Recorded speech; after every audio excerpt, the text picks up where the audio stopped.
Good evening, Crabs fans around the world and around the block. Listening on the World Wide Web and on the radio, Crabs Baseball is on the air. Benjamin Schaefer along with Liam Warner. And we're excited and anxious to bring you all the action tonight as the Crabs take on the Medford Rogues for a must-sweep 3-game series if the Crabs want to stay in the championship. Yeah, that's right. Crabs have to sweep the Medford Rogues this weekend, and they need the Lincoln Potters to lose at least one of their games in their 2-game series Saturday and Sunday against the West Coast Kings. So it's not entirely up to the Crabs, but all they can do is try to sweep and hope for the best with Lincoln. Well, unfortunately, the Healdsburg Prune Packers could not help the Crabs out either Wednesday or last night. They lost both games to the Potters, so it sets up a situation where the Crabs have to win, or else they will be playing the Athletic Edge Express and the Placer County Peloteros next week. So, well, the Crabs did sweep the Rogues in Medford on that trip, so it's definitely doable, but we'll just have to see. Definitely doable, but I know the Medford Rogues, you know, they're out of playoff contention. They're coming into this game, and their motivation is to spoil things for the Crabs. Yeah, absolutely. So, all right, well, let's give you the lineup sponsored by Compass Community Credit Union and the North Coast Co-op. Yes, for the visiting Medford Rogues, leading off for them will be their center fielder, Trevor Smith. Batting second will be the designated hitter, Chris Ortiz. Batting third will be the third baseman, Jordan Marion. Batting fourth will be the first baseman, Kyle Norton. Batting fifth will be the right fielder, Johnny Alley. Batting sixth will be the left fielder, Orlando Cobarrubias.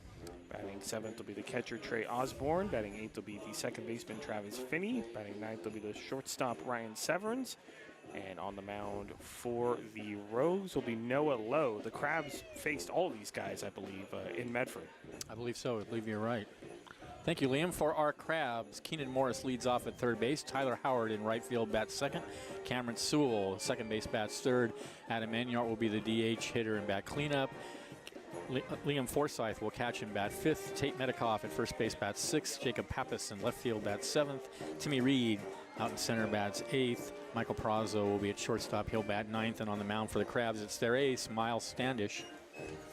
Yeah, Miles has been outstanding. If you've watched most of the games this season, you know that already. This is his 9th start, 46 innings pitched. In those 46 innings, he has given up 14 runs. Only 13 of those are earned. He has walked 11, struck out 54, 5-0 record, 2.54 ERA. All right, we're ready to go. Here's Smith to lead it off, center fielder. And the pitch, strike on the outside corner. It's 0-1. Standish on the mound. Forsyth is catching. Metcalf at first. Sewell at second. Morris at third. Perazo at short. Pappas in left. His next pitch is low and outside. Reed in center, and Howard is in right.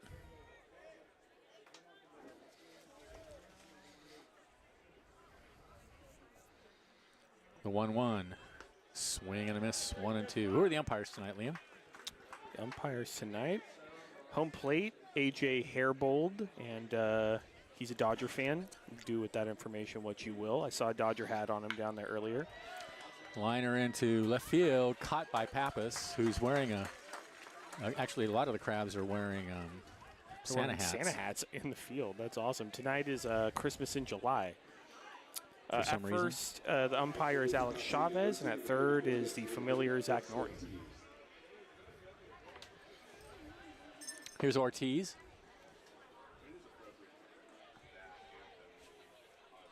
It's completely inappropriate. Here's the pitch. Strike on the inside corner, 0-1.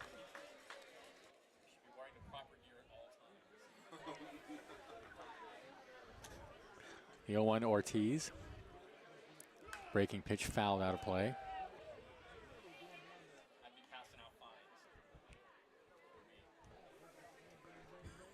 0-2 to Ortiz. So you don't like the Santa hats in the field, huh, Benjamin? Not really, no. 1-2 the count. I think baseball is the only sport where you could get away with that because it is a lot of standing around, of course. 1-2. It looks ridiculous. It's pretty funny. Base hit in the left field.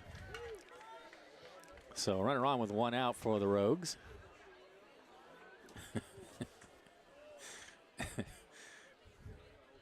And here's Marion, the third baseman.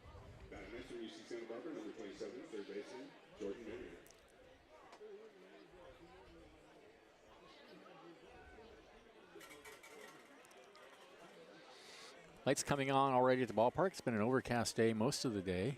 Very The overcast. sun came out a little bit in Eureka this afternoon, but Not in Arcata. really, yeah.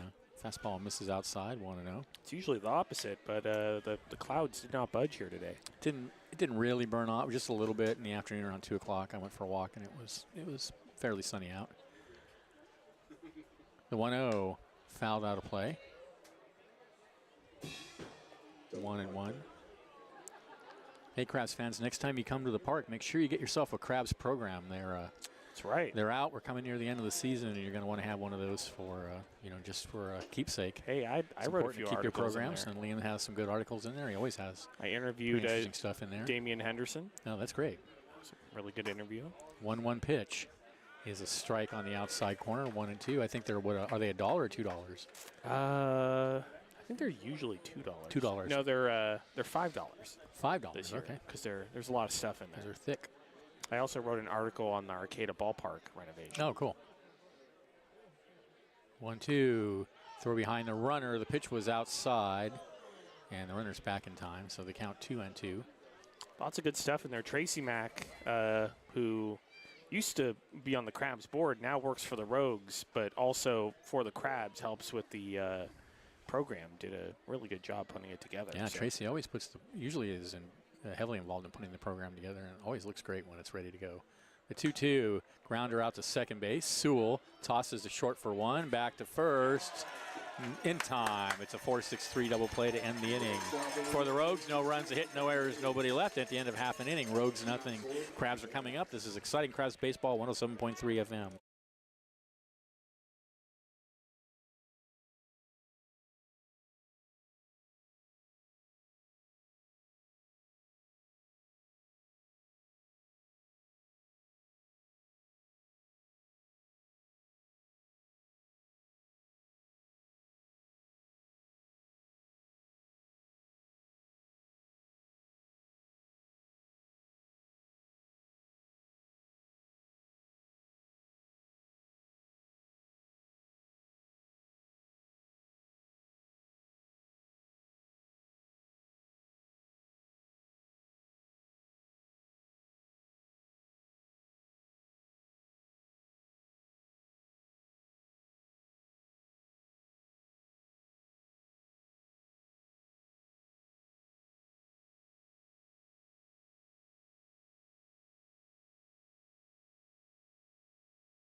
We are back. Morris, Howard, and Sewell to bat for the Crabs against Noah Lowe, right-hander on the mound for Medford. It's Lowe on the mound. Trey Osborne is catching. Kyle Norton at first. Travis Finney at second. Jordan Marion at third. Ryan Severns is at shortstop. Orlando Covarrubias is in left. Trevor Smith in center, and Johnny Alley out in right field. Crabs must win all three this weekend if they want a chance at the championship. And they will be out of contention otherwise. Lincoln has to lose at least one of their two games, Saturday and Sunday, against the West Coast Kings. So the Crabs, unfortunately, do not control their own destiny. They do need some help. So here's Morris to lead it off.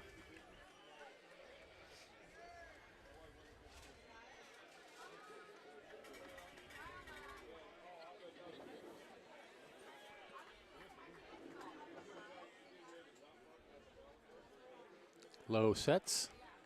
Here's the pitch. Fastball rides high. Keenan Morris has been outstanding this season. As we've been talking about, he's definitely in contention for that MVP award. Coming in batting .327, 18 RBIs, 1 home run, 22 walks. The 1-0 is in the dirt. In addition to that, 21 stolen bases. That is tied for first on the team with Cam Sewell. 2-0 the count.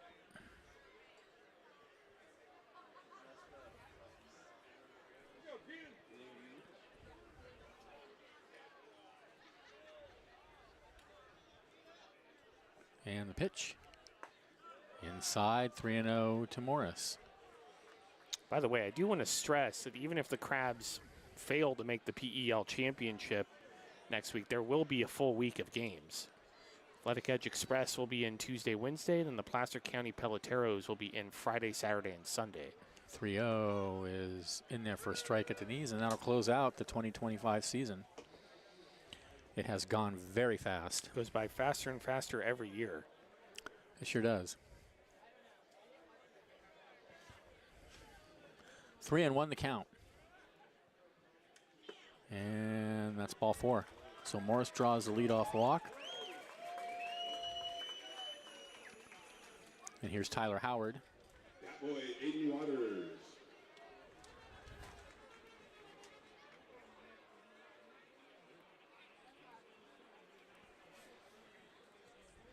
Batting next from UC Davis, number 17, right fielder, Tyler Howard.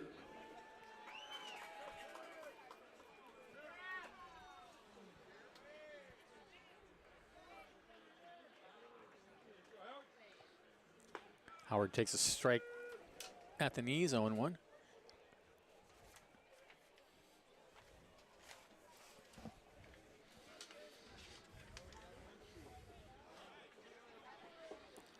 Morris over at first, short lead. Now he lengthens it out a little bit.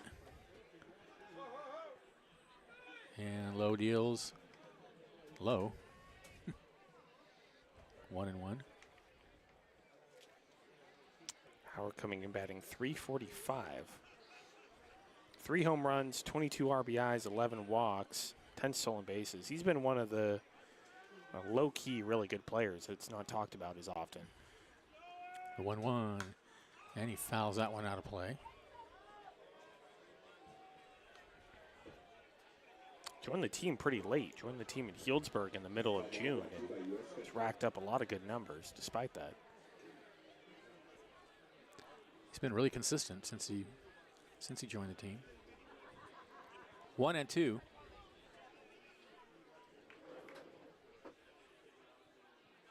Throw to first, and that was just a toss, not really a pickoff move.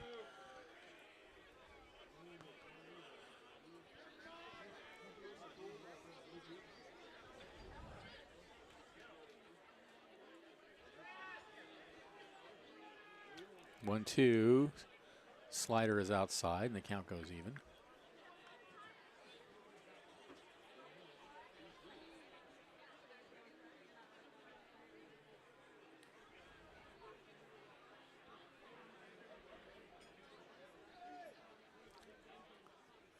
Runner go, fakes going. The 2-2 is popped in the air on the left side of the infield. It'll be the shortstop Severns under it for the first out of the inning.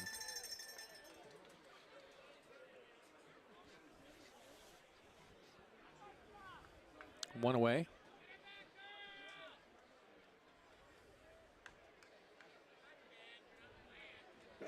Here's Sewell. State University, number 11, second baseman Cameron Sewell.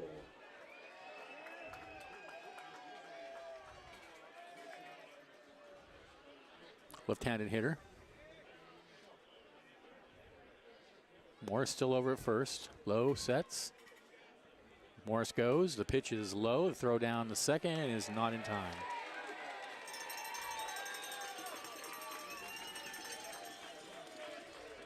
So Morris with his 21st stolen base of the season now leads the Crabs.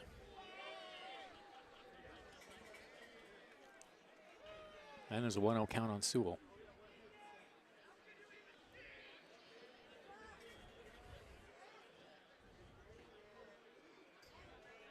One-0. Popped in the air, out of play.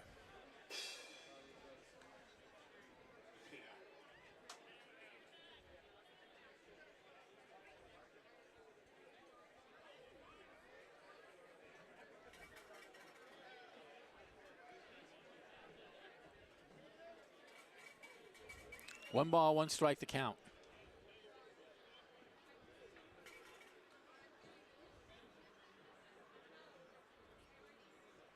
And the pitch misses high. 2-1.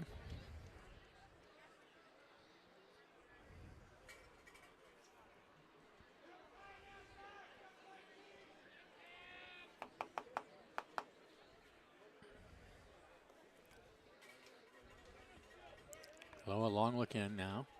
He looks at second. And deals. 3-1. Pitch is high.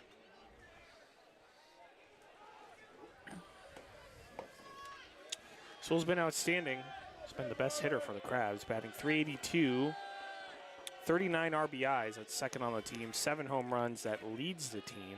25 walks, 21 stolen bases. That's tied for first with Keenan Morris. So Osborne went out to the mound to speak with Lowe. Now he's back.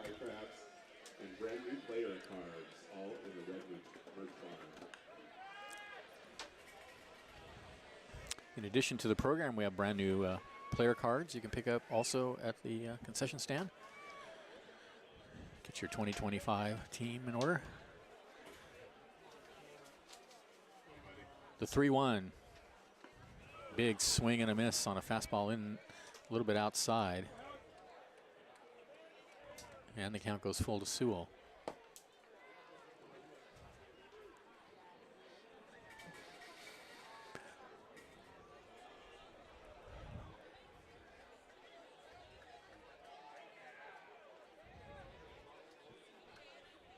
A look out at second. The 3-2. And he walked him.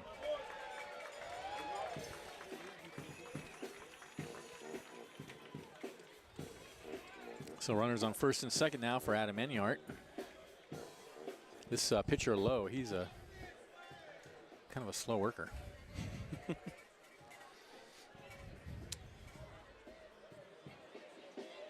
Last 2 games were pretty long. Of course, Wednesday's game went into extra innings.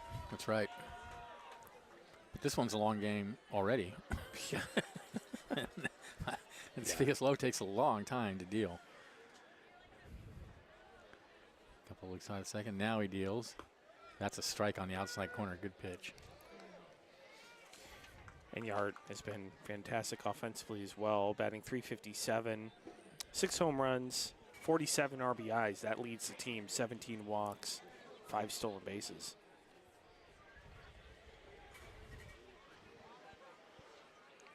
Could get to 50 RBIs. I don't know if I've ever seen a Crab do that.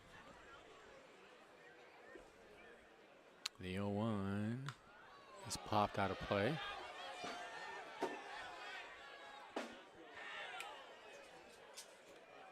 You ever seen a Crab get 50 RBIs, Benjamin? You know, no, but I don't really keep track of RBIs very much. Yeah. Oh, and to the count. It always seemed to me it was such a context-dependent stat, you know. Still a nice number to get to. Sure. Oh, of course. Yeah. Like I said, I don't think I've ever seen a Crab do it, but. The 0-2. Slider away. 1-2 now to Enyart. Forsythe on deck.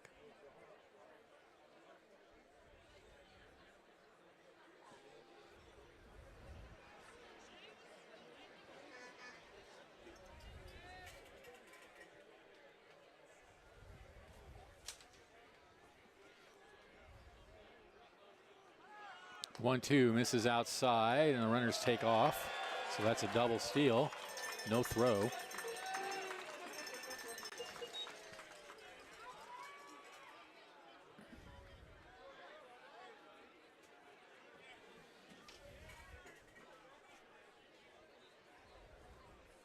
So second and third now with 1 out. And the count 2-2 to Enyart. Crabs with a chance early. And the pitch. Enyart hammers that into left center field and deep. Going. And off the wall at the 394 sign. Morris will score. Howard will score. That's a 2-run double for Adam Enyart. He crushed that ball. 103 miles off the bat. Right off the 394 sign in the deepest part of the ballpark. Oh, man. You got all of that one. Anywhere else in the park, it probably would have been out. Oh, yeah. Wide. If we were not at the Arcata ballpark, that would have been way It would have certainly been out in Medford. Or Healdsburg or Lincoln. So 2-0 Crabs, and Liam Forsythe will come to the bat. That ball just leapt off Enyart's bat. He basically hit it 400 feet and it didn't go out. That's right. Low sets, and the pitch, breaking pitch misses high. And the pitch was dead center cut. And Enyart didn't miss it. Liam Forsyth batting .279. Home run, 13 RBIs, 13 walks, 3 stolen bases. Again, him and Nico Lombardi were here very early, putting in some work. The 1-0, that's hit in the air to left field. That's going to drop. Enyart's going to be waved around third. He'll come in to score easily on a bloop single by Liam Forsyth, and it's 3-0 Crabs.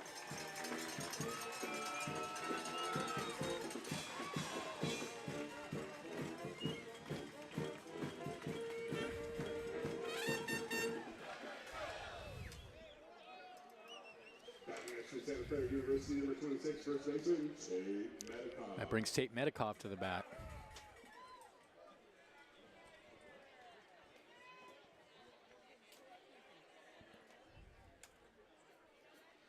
Yeah, now it's hit on the ground to third. Over to second for one, back to first, and they turn the 6-4-3 double play to end the inning. But the Crabs get 3 runs on 2 hits. There were no errors and a runner, nobody left. And at the end of 1, the Crabs lead 3-zip. This is exciting Crabs baseball, 107.3 FM.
We are back.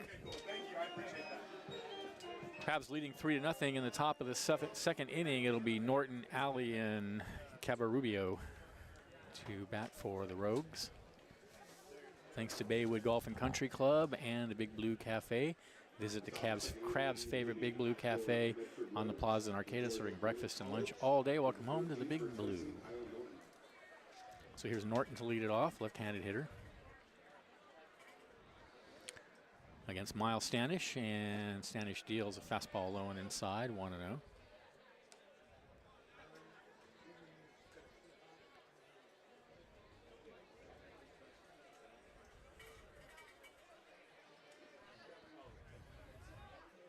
The 1-0 in there for a strike on the outside corner, took something off.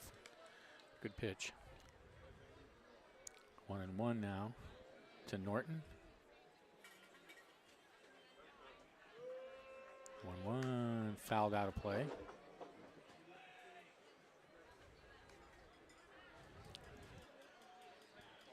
Crabs no longer have Houston Hirschkorn, Sutter Moss, or Elijah McNeil. The 1-2 in the dirt.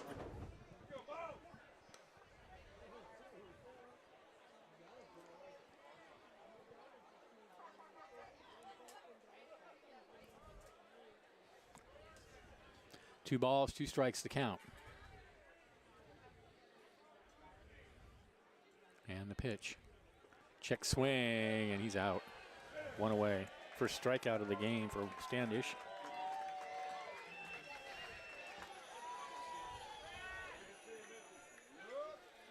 Here's Johnny Alley, the right fielder. Batting next to the row, 235, right fielder, Johnny Alley.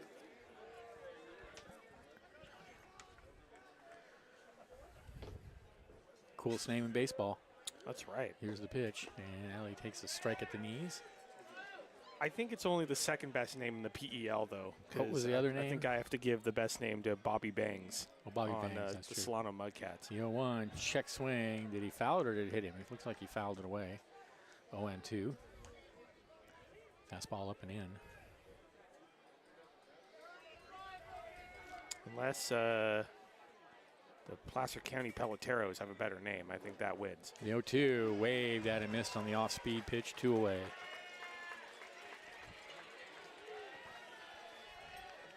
Here's Cabarrubio, the left fielder.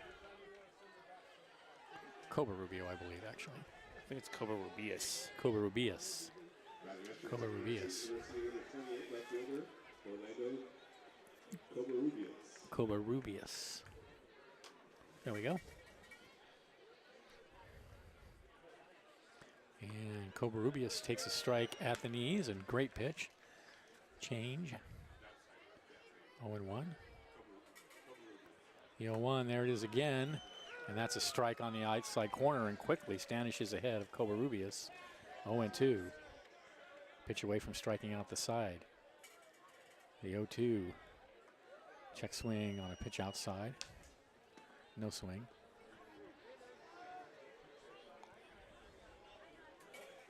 0-2 in the dirt. That was the fastball. That's the first fastball he's thrown this inning. The 1-2 lined in the right center field. That's going to drop for a hit. 2-out single for Cobarrubias, and here's Osborne.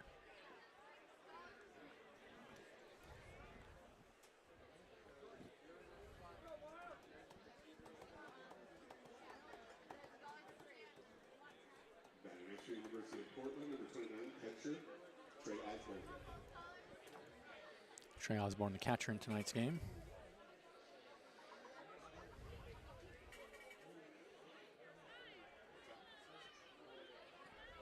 And there's a fastball taken for a strike right over the heart of the plate.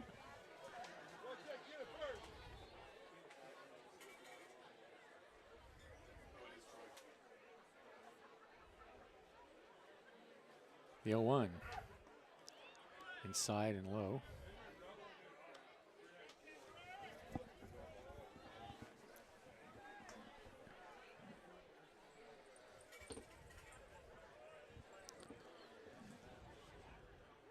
The 1-1 fouled up against the screen.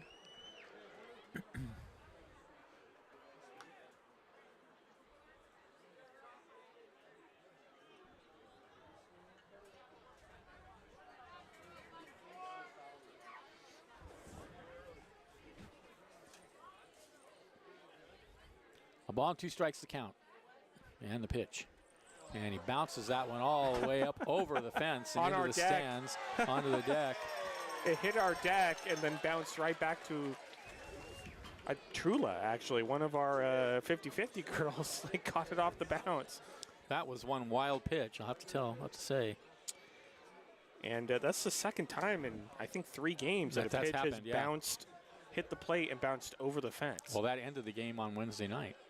Yeah, I don't think that one bounced over the It fence. didn't bounce over the fence, but it bounced all the way to the top of the fence because it hit the plate, and that was the wild pitch at the end of the game. Yep. Pitch misses outside, 3-2. I felt terrible for their pitcher. He was standing on home plate at the end of the game, just standing there. Yeah, I mean, it was just just an unfortunate pitch. 3-2 the count. Foul out of play, and the count remains 3-2. So Cobarrubias out at second now with 2 away, and the count full to Osborne.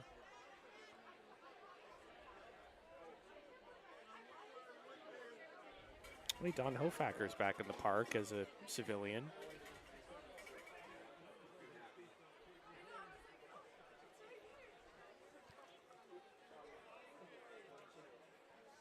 Look out at second. The 3-2 misses inside. Standish walks Osborne.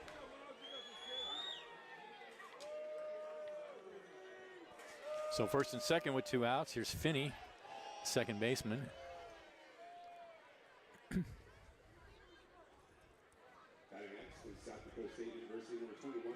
baseman Travis Finney.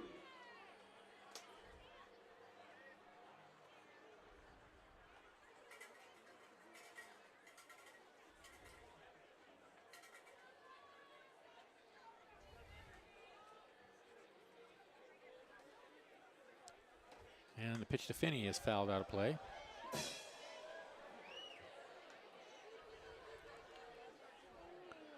Oh and 1.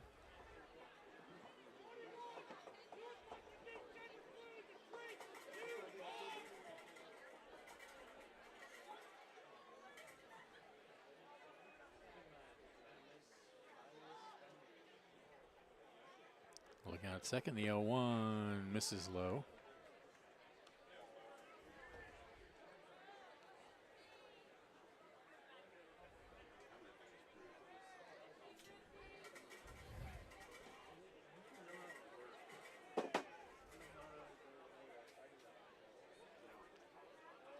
The 1-1 high.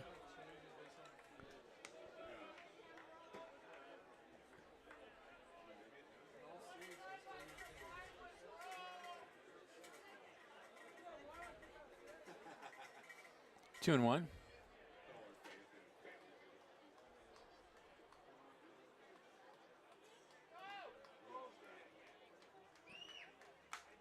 Popped in the air down the right field line. Could be trouble. Rushing in and making the catch is Howard near the foul line, and that ends the inning. No runs, a hit, no errors, 2 left, and at the end of an inning and a half, Crabs lead 3-0. This is exciting Crabs baseball, 107.3 FM.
We are back thanks to Crestmark Millwork, a local manufacturer of custom cabinetry and millwork for commercial projects throughout California and Oregon, creating signature elements of extraordinary spaces.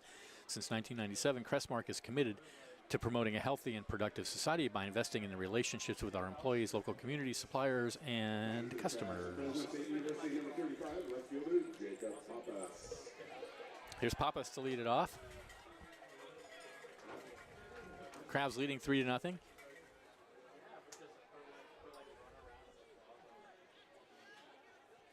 And the pitch.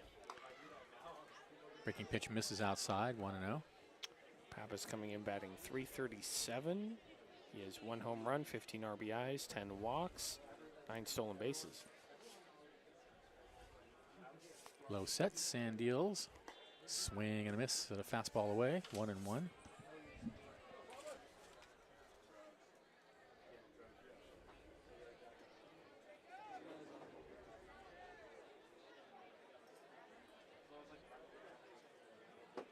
The 1-1. Breaking pitch is a strike on the outside corner.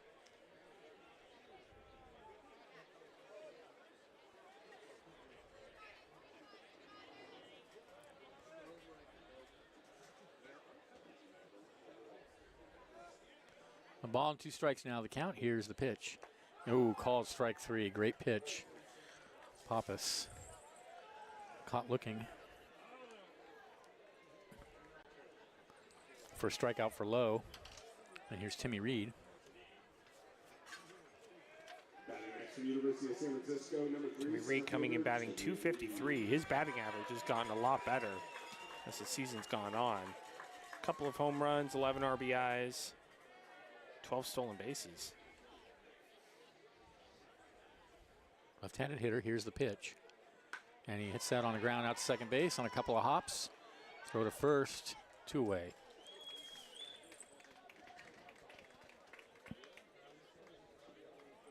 Here's Perazo. That girl, Izzy Waters. Good job, Izzy. Perazo coming in batting .253. From Sacramento State University, number 7 13, RBIs, Michael Perazo. 14 walks, 11 stolen bases. I need to look up how many sack bunts he has because He's been laid very on a lot good. of beautiful bunts. Here's the pitch. And he takes a pitch low. And that was a strike right on the corner, according to the TrackMan, but he gets a break on it. Umpire's had a pretty good zone so far. I don't think Yeah, we've it's ever been seen perfectly. It's been fairly accurate. The 1-0, that one could have gone either way. That one misses inside. 2-0.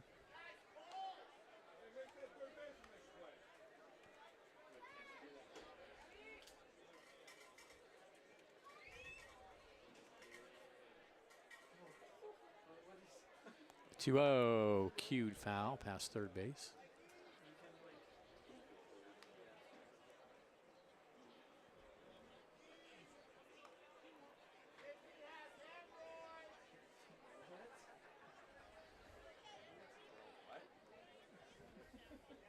Two and 1 the count. That was out of pocket. Rolled out to second base.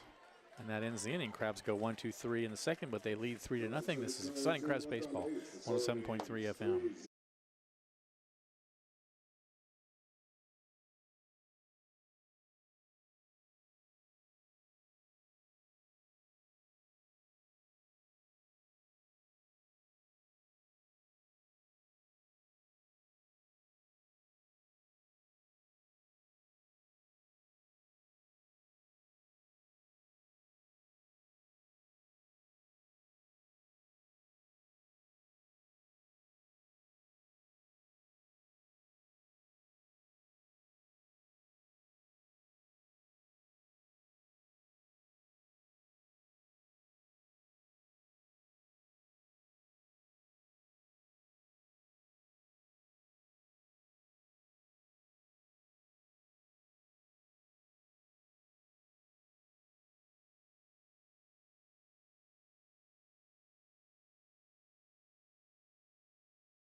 Welcome back to the ballpark.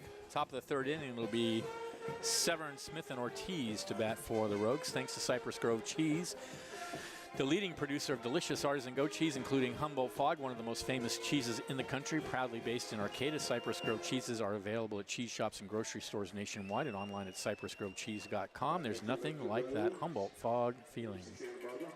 Number 26, shortstop, Ryan Severn. So here's Ryan Severns, the shortstop.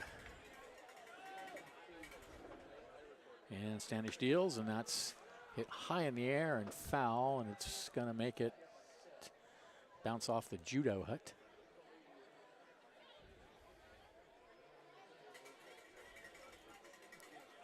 The 0-1. That's hit in the air to center field. Reed going back, and near the warning track, he's under it, and he has it for the first out. Back to the top of the order. Here's Smith. He flied to left his first at bat.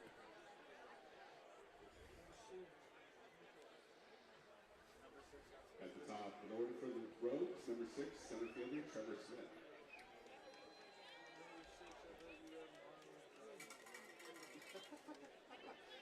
And Smith fouls one out of play.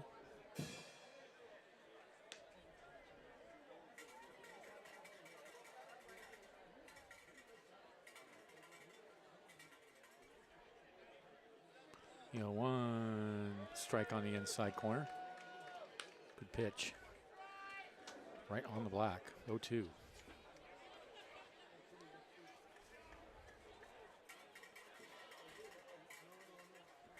Standish kicks, steals, swung on and missed, and that's all for Smith. 3 pitches, he's gone. 2 away. Third strikeout for Standish. And here's Ortiz, who singled in his first at bat. Now batting number 34, designated hitter Chris Ortiz.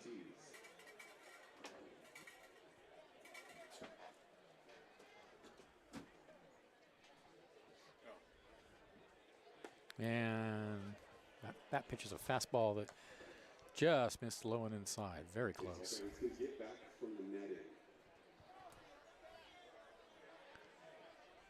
1-0. Inside 2-0.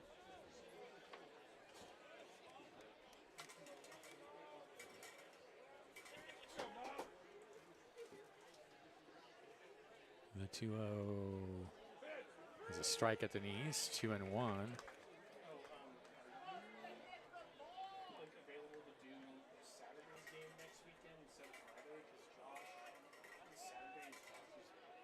Two-one, grounded out to short. Perazo jumps right over it, and it goes under his glove and into center field. Yeah, that's an error on Perazo, I guess. I don't know if he really touched it, but it went right between his legs.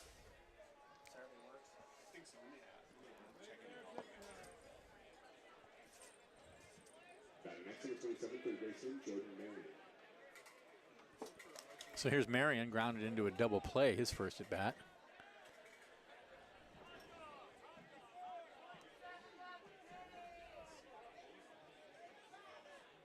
Two-one is outside.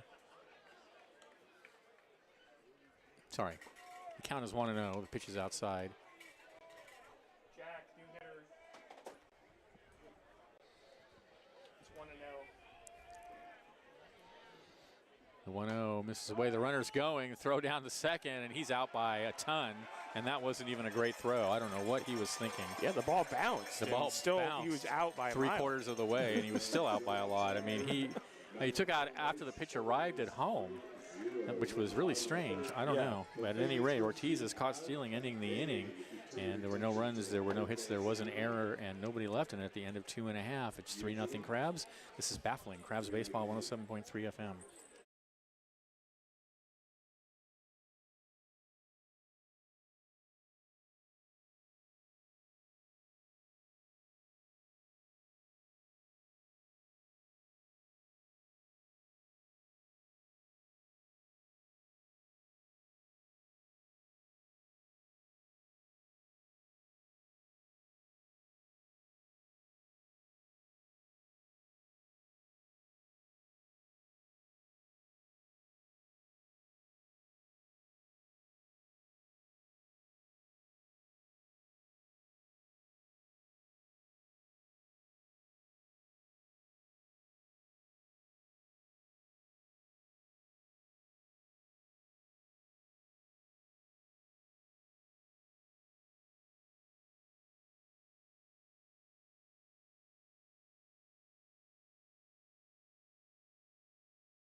Thanks to Charleston Tree Services, here to help you with your growing concerns. Locally owned and operated family business has served homeowners and commercial property owners throughout Humboldt County since 2007.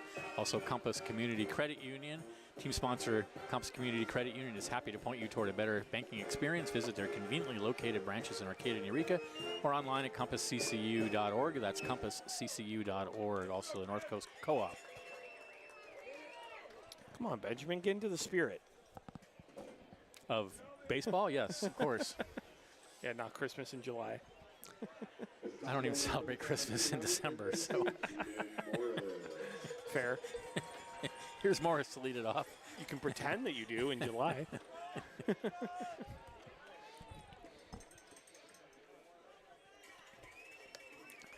Morris walked his first appearance, came around to score. And the pitch. Way inside. That almost, I don't know how it didn't hit him, but it didn't. Morris hopped out of the way. Keenan had a funny grimace on his face as he looked back. Nearly got him on the rebound. I wonder if that counts. Well, I know it can hit the dirt and hit the batter, and it's a hit by pitch, but The 1-0 in the air to center field. Smith coming in, and there's one out.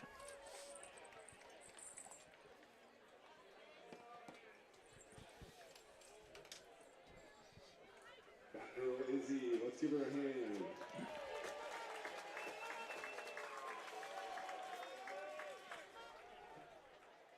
Now batting number 17, right fielder, Tyler Howard. Here's Tyler Howard, 0 for 1. I had to correct because her brother was. Yeah, And fastball is high, 1-0. oh, nice, awesome. Sewell on deck. Cool, that's awesome. She's hustling out there. 1-0. Inside, 2-0. Yeah.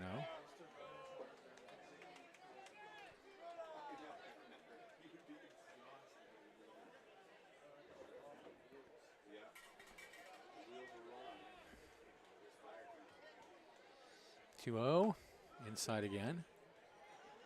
So 3-0 now to Howard.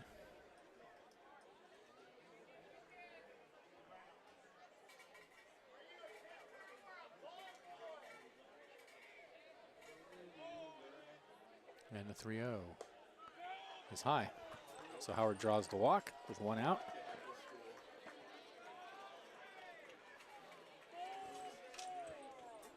It's a third walk issued by Lowe. And here comes Cameron Sewell. Sewell walked his first appearance. Number 11, second baseman Cameron Sewell.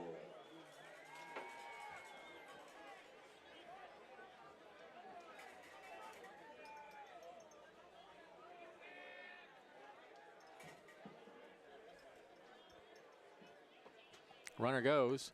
The pitch is a strike. The throw down to second is on the wrong side of the bag, and Howard has it stolen.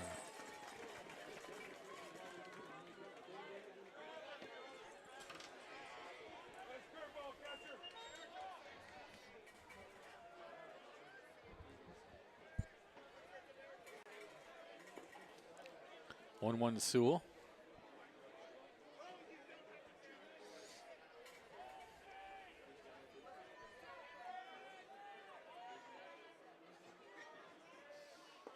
The 0-1 misses inside.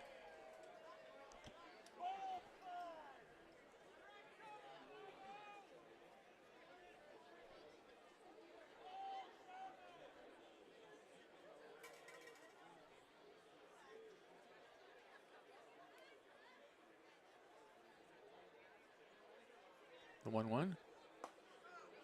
Strike on the inside corner. Good pitch. Right under the arms.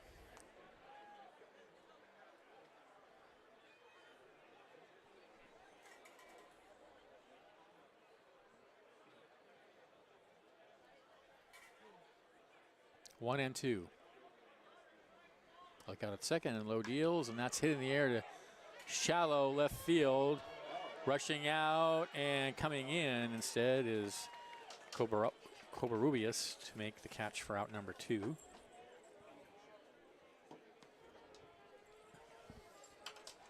Ryan and Severin dashed out to get it, but it was Covarrubias that made the catch. Number 16, designated hitter, Adam Enyard. Here's Enyart, double in his first at bat, 2 RBIs. He's got Howard out at second with 2 outs.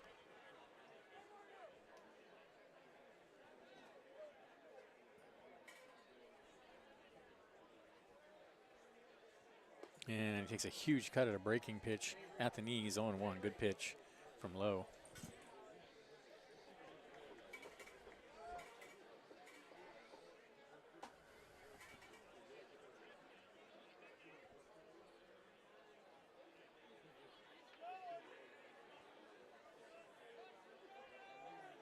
The 0-1. And he breaks the bat and rolls out to short. And that ends the inning, and that's the end of that green Oh, not that beautiful and bat. orange bat. That's We been need to so have a cool all funeral for that season. bat. Finally ruined, and that ends the inning for the Crabs. No runs, there were no hits, there were no errors, and a runner left. And at the end of 3, they lead 3-0. Stay tuned. Liam will be bringing you the middle innings. This is exciting Crabs baseball, 107.3 FM.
Welcome back to the ballpark.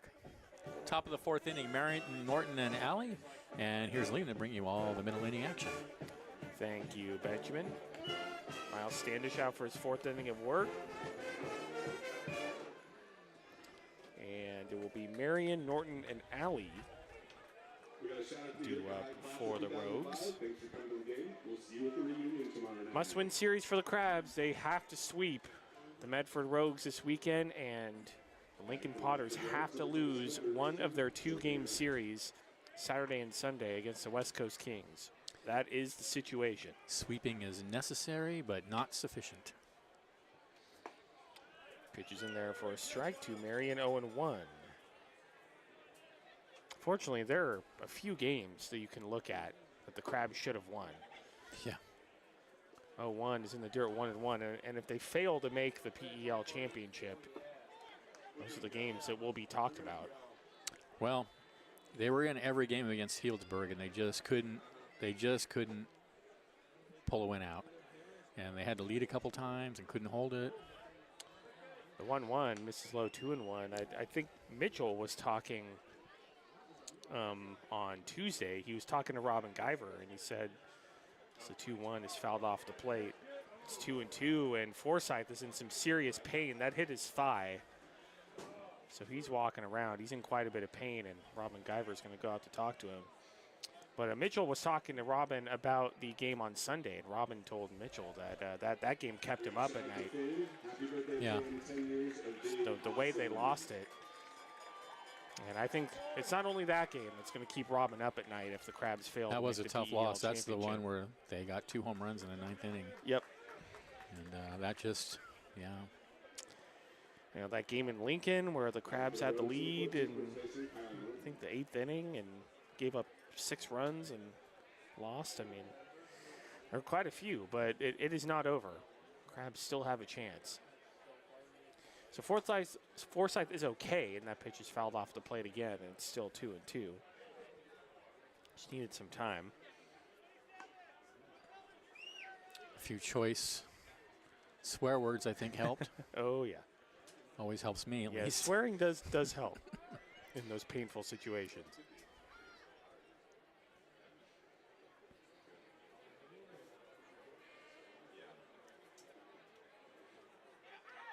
Two fouled straight back. Do it again, 2-2. Again, if the Crabs fail to make the PEL championship, there will be a full week of games next week. Crabs will take on Athletic Edge Express Tuesday, Wednesday, 7 p.m. And then Friday, Saturday, Sunday, they will take on the Placer County Peloteros to end the season. 2-2, and that hits Marion. So he's going to head down to first. The game times would follow the same schedule that Crabs have followed all year. Friday's game would be at 7, Saturday at 6:30, Sunday at 12:30. So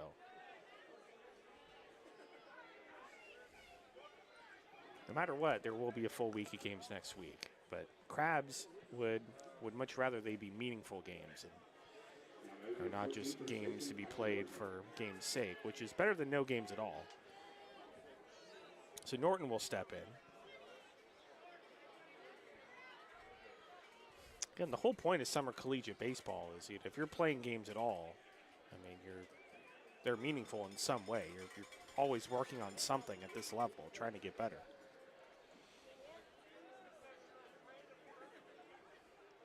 Pitch to Norton, in there for a called strike, 0-1.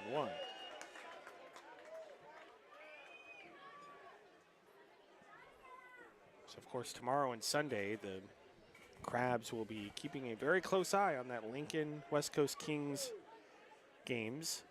Depending on what happens tonight. 0-1 is bunted at and missed. It's 0-2, yes. Of course, if the Crabs win tonight, they will be keeping a close eye on those games.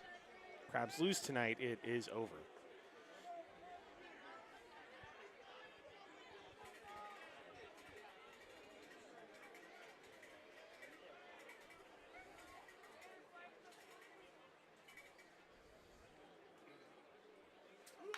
O2 is a ground ball to the left side. It hops off of Keenan Morris's glove, and he picks it up and has no play. E5. E5. That's going to be an uncharacteristic error for Keenan Morris.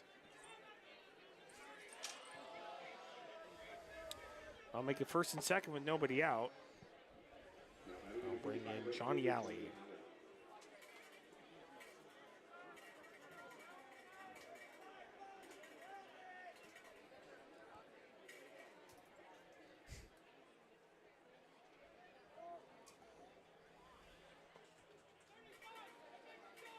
Second error of the game for the Crabs.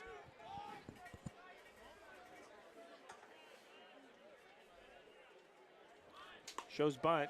Takes a called strike. It's 0-1.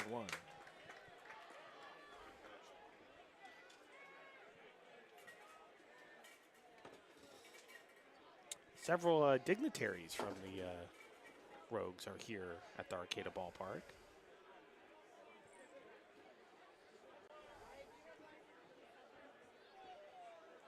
Showing bunt again and takes it in the dirt, 1-1. Rogues owner Dave May here at the ballpark, sitting down the stands on the first base side. Of course, the Rogues brought their broadcaster, Brian Welch, sitting on our deck outside. He does a great job for their broadcast. 1-1 is fouled back and into the area in front of the merch booth. It's 1-2.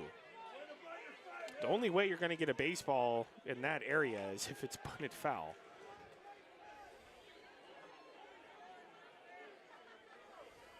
Tracy Mack is here, formerly with the Crabs, now with the Rogues, and Benjamin will be doing the game tomorrow with Jake Martin, former longtime PA announcer, now with the Rogues as a special events coordinator. The 1-2, Trackman had that as a strike, but home plate umpire called that just up, 2-2.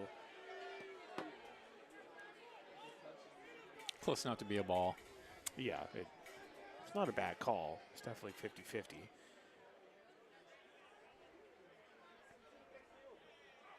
Two-two's a fly ball out to shallow right field. Coming in and making the catch is Tyler Howard, one away.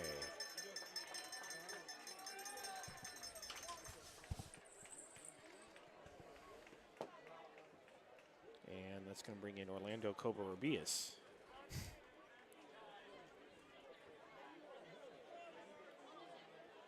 Now batting at 28, left fielder Orlando Covarrubias. Overcast skies here at the Arcata Ballpark. At least in Arcata, the clouds never broke.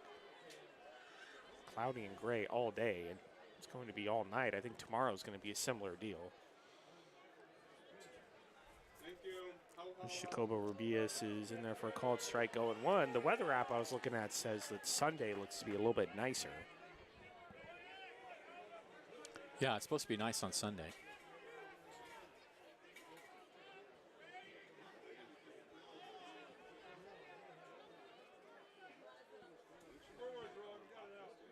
0-1 is grounded foul and off of his foot. Covarrubias is going to walk around a little bit to walk that pain off. Looks to be okay.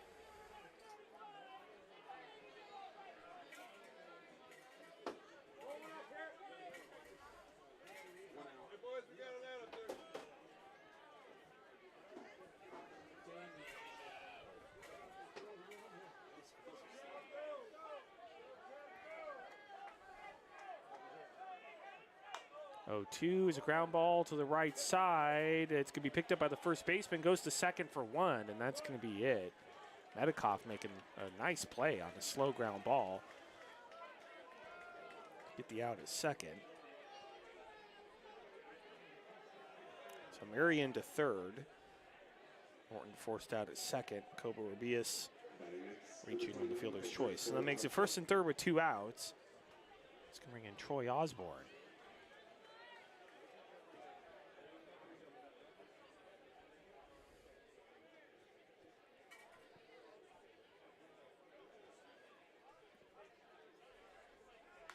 Osborne fouled off to the right.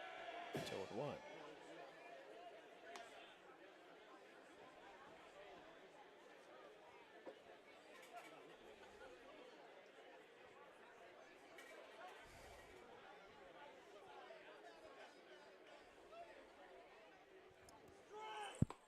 Go on pitch. And for a called strike, it's 0-2.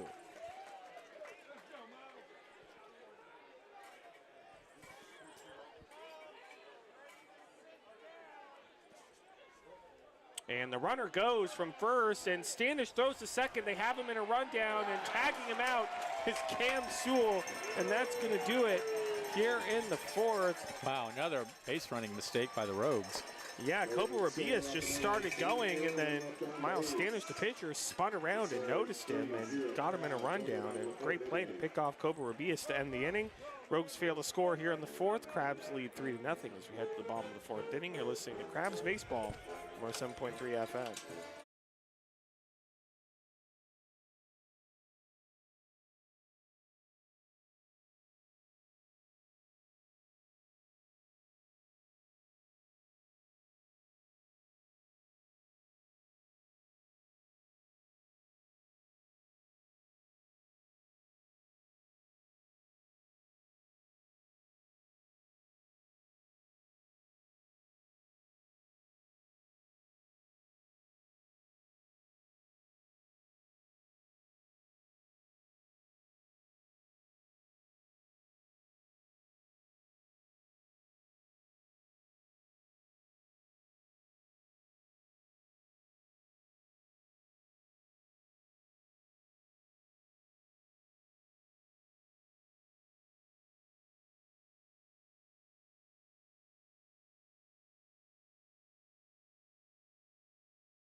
Welcome back to F and 9th Streets here in downtown Arcata.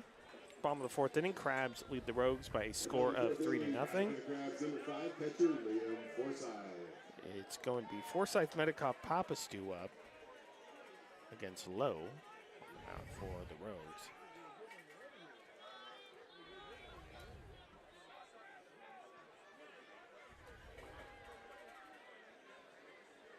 Forsyth is a fly ball out to right field. Coming in, making the catch is the right fielder, Johnny Alley, 1 away.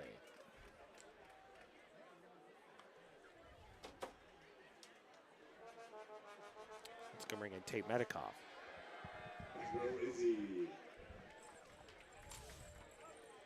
Batting at center 26, first baseman, Tate Medikoff. Medikoff hitting a double play his first at bat.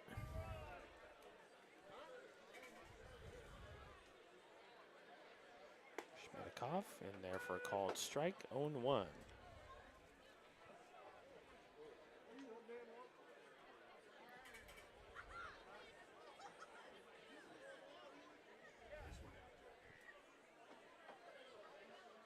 0-1, fouled off the plate, 0-2. Jack, did the McDonald's do something? You can't eat McDonald's before a game.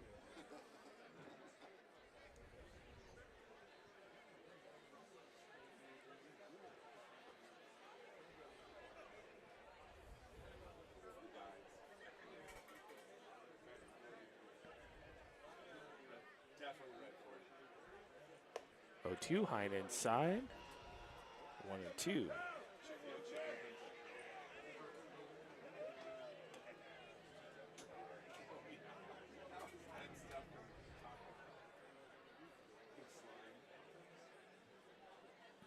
1-2 pitch misses outside, 2-2.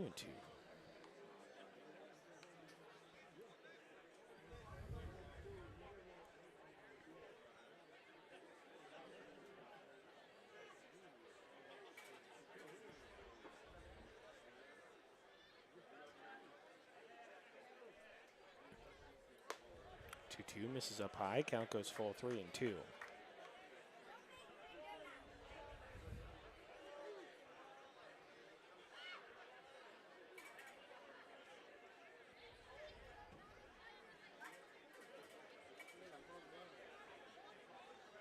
Two pitch popped up on the right side. First baseman in foul territory squares up and makes the catch. Kyle Norton right next to the fence, 2 away.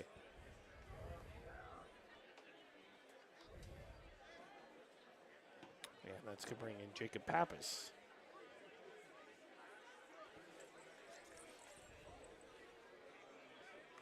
Batting at 735, left fielder, Jacob Pappas.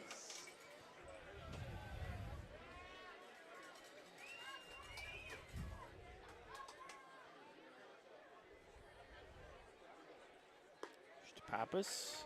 And there for a called strike right on the corner, 0-1.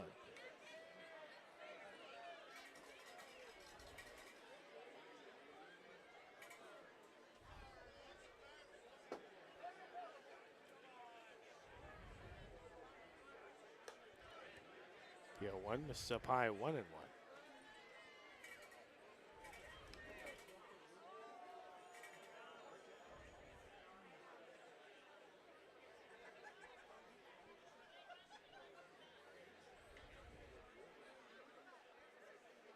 One pitch swung on it, missed. That was Nasty nasty. breaking ball.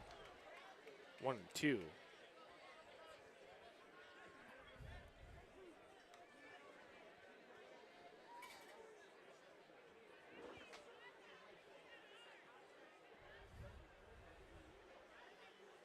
One-two pitch bounces in the dirt, away from the catcher. 2-2, nobody on base.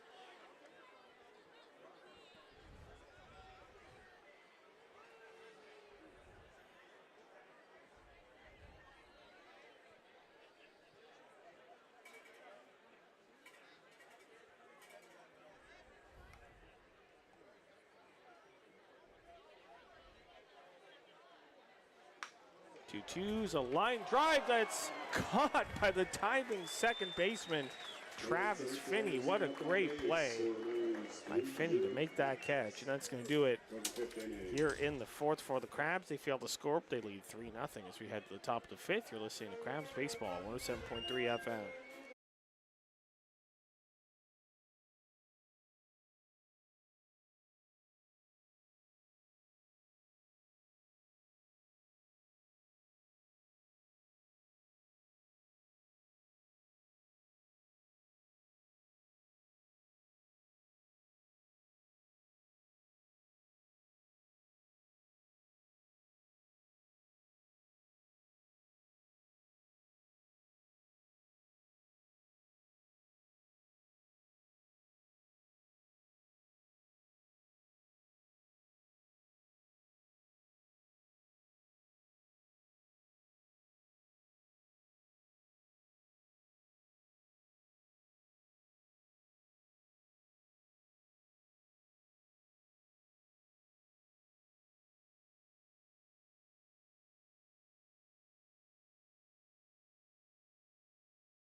Welcome back to F and 9th Streets here in downtown Arcata.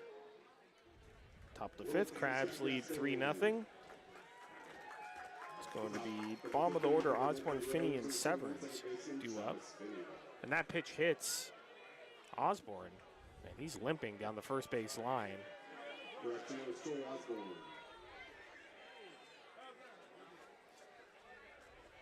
Taking off his gear, head down to first.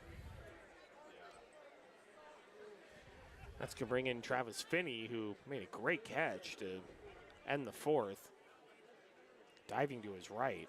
Now batting for Medford Rogues, number 21, second baseman, Travis Finney.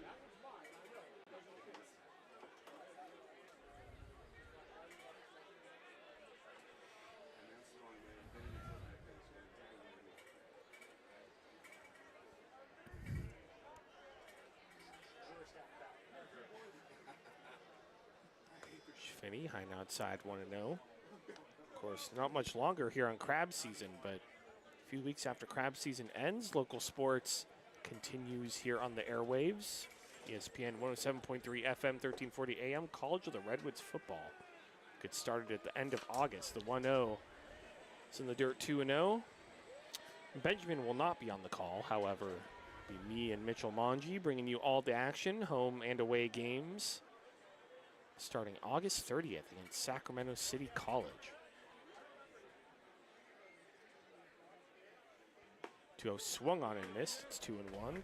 Of course, CR, big story of the offseason. They're moved up from the American division to the national division, so they'll be playing some of the top teams in NorCal, California Community College football.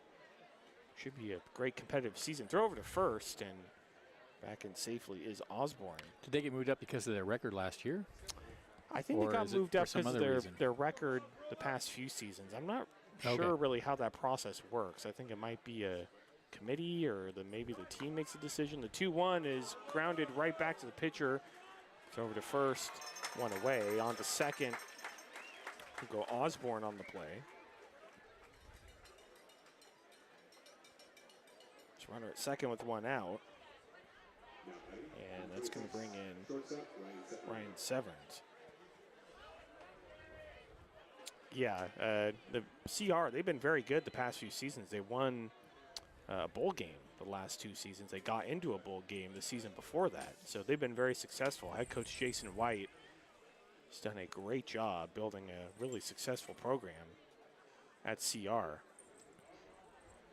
It should be another really fun season. Pitches in there for a called strike, 0-1.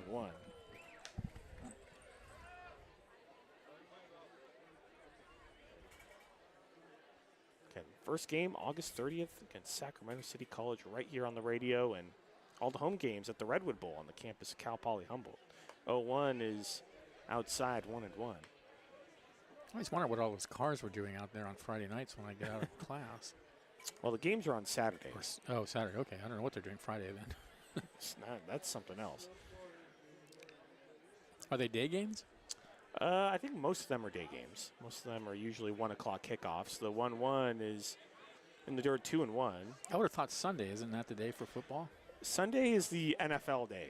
I see. So NFL games happen on Sunday makes sense. generally, Yeah. and college football happens on Saturday. That would make sense that they don't play on Sunday. Yeah, they don't want to overlap with each other. A few night games in there, I think. 2-1 in there for a called strike, and it's 2-2.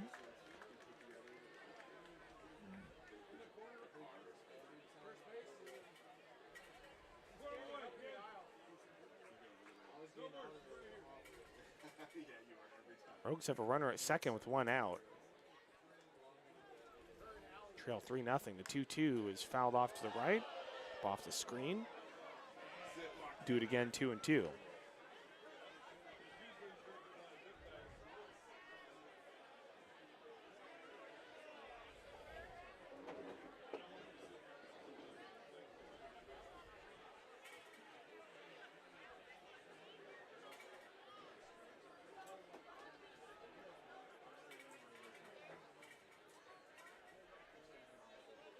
Time is called.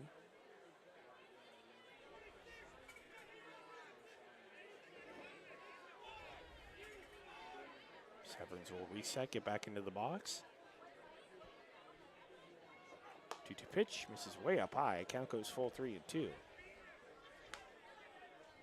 Standish has pitched a really good game. He's only allowed 2 hits, but he's been a little more wild. Yeah, he's not as sharp as he has been, but we've been accustomed to seeing.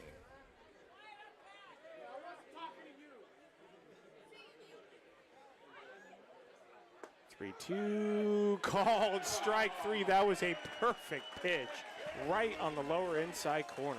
2 away.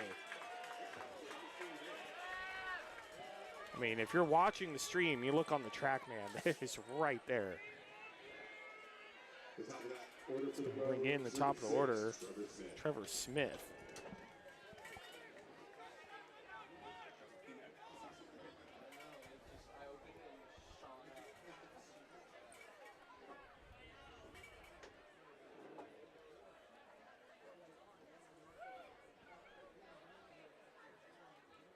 Smith checks swing, and it's hit off of his bat. It's 0-1, foul ball. That would have been a strike anyway.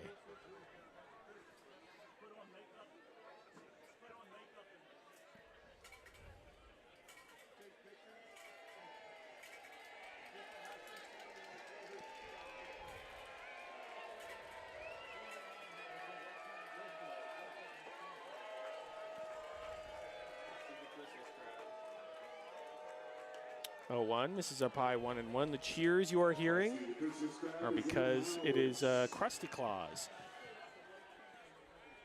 Let's go, Krusty. Krusty in his Christmas best. 1-1 is popped up down the third baseline. Racing in is Keenan Morris, and Liam Forsythe dives out of the way for Morris to take charge and make that catch. And that's going to do it here in the 5th for the Rogues. They fail to score. Crabs lead 3-0 as we head to the bottom of the 5th inning. You're listening to Crabs Baseball, ESPN Radio 107.3 FM.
Welcome back to F&9th here in downtown Arcata.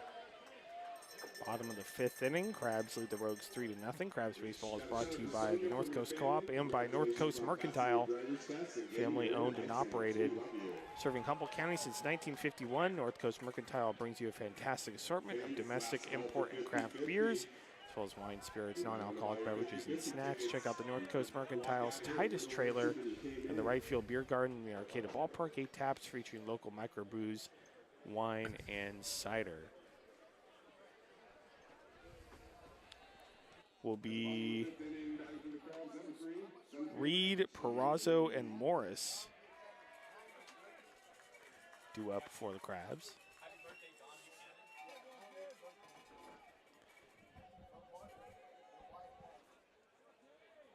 Against Lowe, who remains out on the mound for the Rogues. Pitch is swung on and missed. It's 0-1.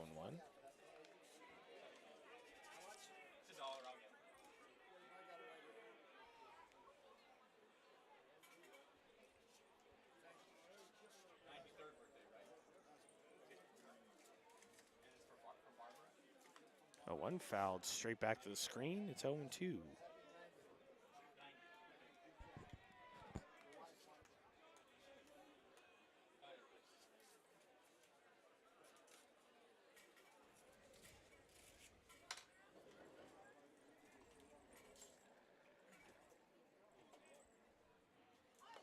0-2 swung on and foul tip.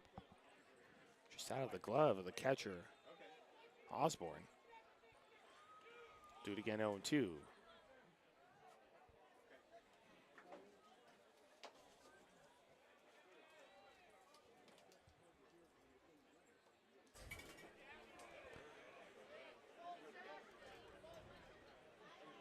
The 0-2 fouled off to the left.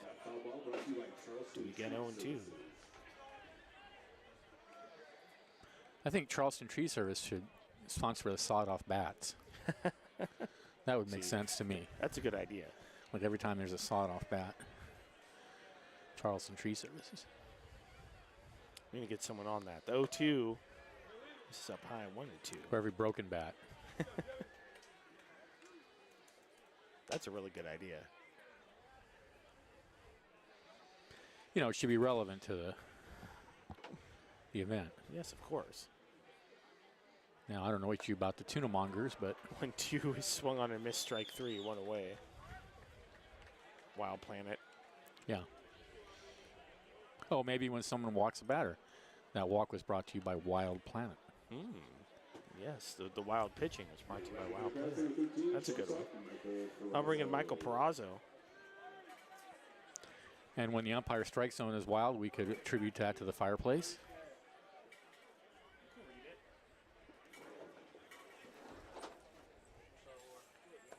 Pitch to Perazzo is low, 1-0.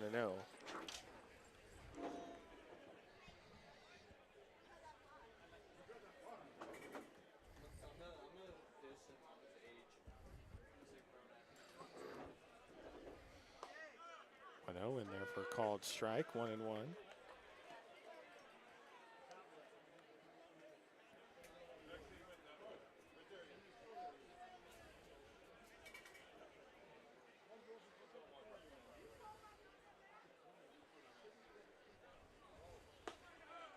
1-1 in there for a called strike, 1-2.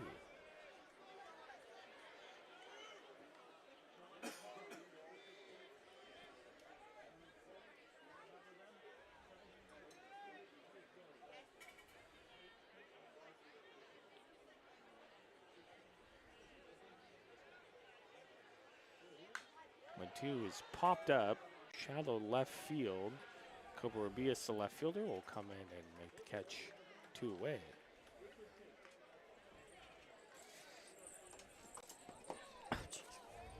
Well, after the first inning, Noah Lowe has been very good. Yeah, he's been very good. Yeah. Kind of has that Logan Webb start going. I mean, Logan Webb typically will give up a few runs in the first and then just lock in for the rest of the game. That's what's happening with Noah Lowe. Fortunately for the Giants, a couple runs is enough usually. Yeah, well, that's the way it's going tonight. Pitch is in there for a called strike to Keenan Morris, 0-1. See, Giants trail 4-1. Top of the 4th. San Francisco against the Mets. Mets are good. Checks Not out. to say. Giants were able to take 2 out of 3 against the Braves. Braves are not quite as good. 0-1 is up high, 1-1. I do think Acuna is the best player in the National League, honestly, after Ohtani. Oh, Ohtani? Who's that?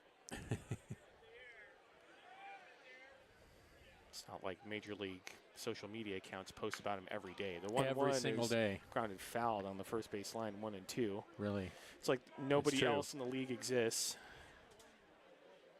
I swear, he ties his shoes and it's Yeah, and on it gets the posted. front page of the Yeah, it's ridiculous.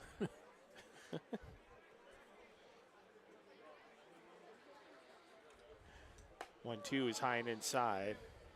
2-2.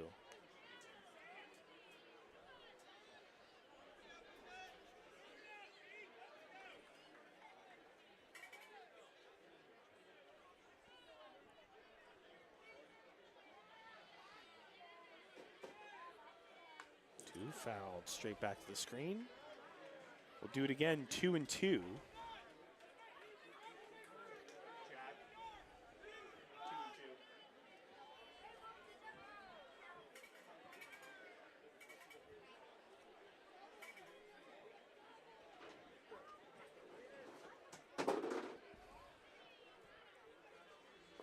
Two This is low. Count goes full 3-2.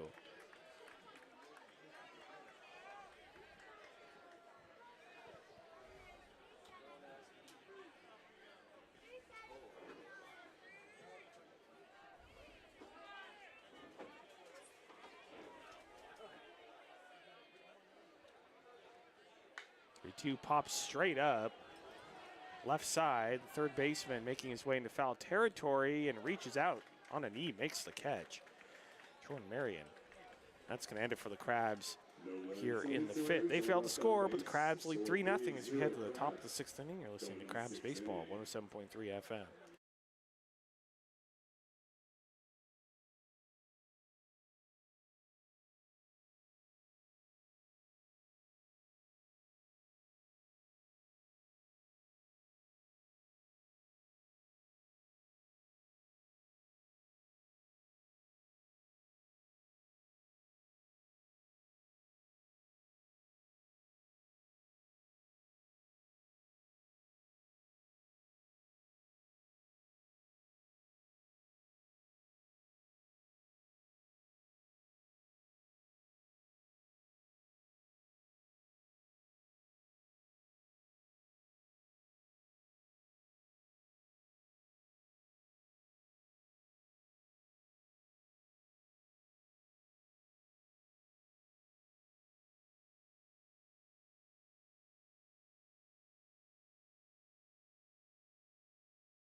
Four and one, I think.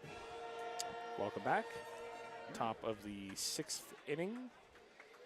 Crabs lead the Rogues 3-0. Batting for the Medford Rogues, number 34, Chris Ortiz. Chris Ortiz will lead it off, followed by Marion and Norton. Turned into a pitcher's duel after the first inning here, Liam. She's up high 1-0. Yes, indeed. It's been a good ball game.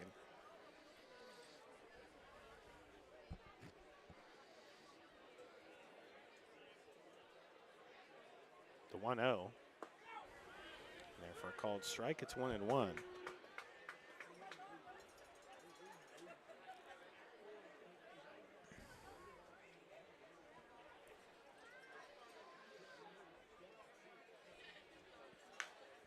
One's a ground ball to left side. Diving stop by Perazo. Hits off of his glove and bounds into shallow left field. And that's going to be, that's a hit. I assume, a base hit. Would have been a very tough play for Michael Perazo. That's going to bring in Jordan Marion. 27, third baseman, Jordan Marion.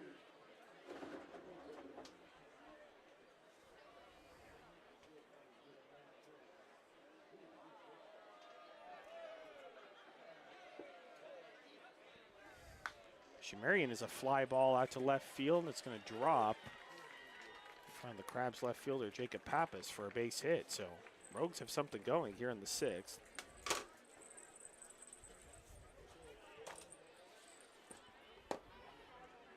And that's going to bring in Kyle Norton.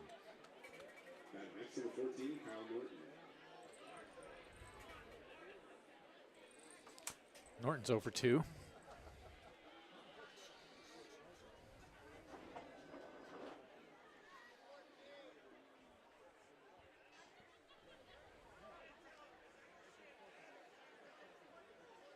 Norton shows bunt and bunts it just down the third base line, and Standish is going to go to third and get the force there.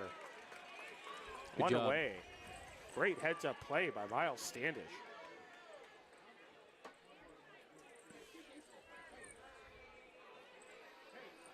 Now batting number 55, Johnny Alley. Ortiz out at third.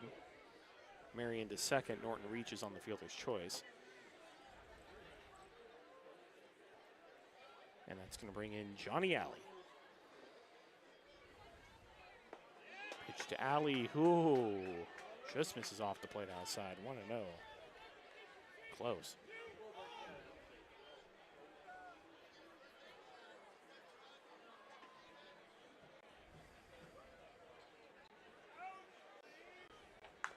1-0 is grounded foul into the Rogues dugout.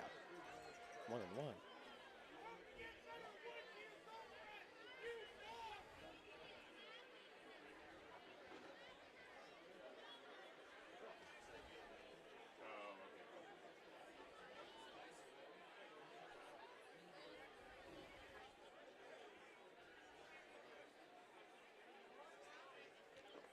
One's in the dirt. It bounces straight up. Forsyth can't find it. Eventually finds the baseball, but not before both runners move up on the wild pitch. I don't know what's going on with home plate, but I know, it's like several pitches lately that have just bounced way up into the air. We got a shout out, happy 90th birthday. It's really only happened the past week. Barbara, happy birthday, Dawn. That makes a second and third with 1 out.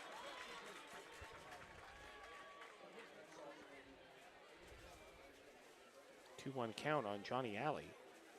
Standish, this will be his 92nd pitch of the game. And nobody throwing in the Crabs bullpen, but there is some stirring. Well, Crabs can't afford to lose it, so. And Guyver's hoping that Standish can get out of it. And Alley, a fly ball to right field. The right fielder looking up, and that ball's gone. Tied up.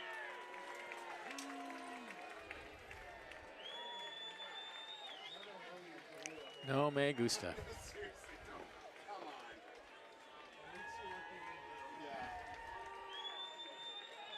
Crabs have given up quite a few long home runs to opponents. In this bad past situation. week. Well, and in really bad situations. Yeah, Berkovich hit one deep to right field on Wednesday, and then of course Sunday. We don't really need to remind any Crabs fans what happened there. Orlando Covarrubias. I'll bring in Covarrubias. Covarrubias misses outside 1-0.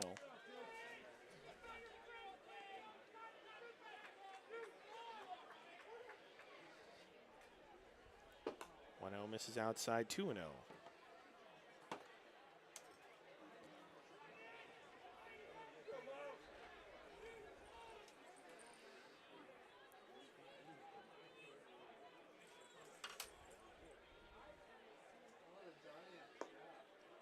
Low and outside 3-0. Oh, and things have gotten worse for the Giants as well. Trail 6-1. 3-0. And now for a called strike, and it's 3-1. You know, the Giants started good, but they're irrelevant this year. Again, They got off to a really hot start. they did well. The pitching held them up, but it was the pitching that held them up early. You know, 3-1 in there for a called strike, 3-2. Yeah. 3-2, called strike 3, outside part of the plate, 2 away. Covarrubias not super happy with the call, 2 away. Trackman did have it a bit off the plate outside, but I would say that's in the buffer zone. Next one from 9, Troy Osborne. It's going to bring in Trey Osborne.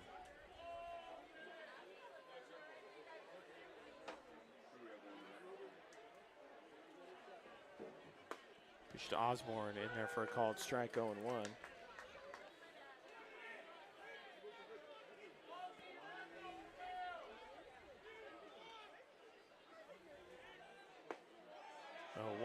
Misses low, and it's 1-1. Do have a Crab throwing in the bullpen now. 1-1 is a ground ball to third. Morris up with it, third baseman, throw over to first. That's going to do it for the Rogues here in the 6th, but they get 3 runs off of a 3-run homer. And we are tied up at 3 as we head to the bottom of the 6th inning. You're listening to Crabs Baseball, 107.3 FM.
Welcome back to downtown Arcata, bottom of the 6th inning. We're tied up at 3. Brody Jacobs warming up in the bullpen, but due up for the Crabs will be Howard, Sewell, and Enyart. My guess is Brody Jacobs will come in the 7th. Crabs baseball brought to you by U.S. Bank. U.S. Bank, strengthening our local communities. Our commitments come to life through our people, programs, and policies. Together, we can make a difference in the communities we serve. And Tyler Howard will step in. On this Friday night, Christmas in July, a lot of Santa hats around the ballpark.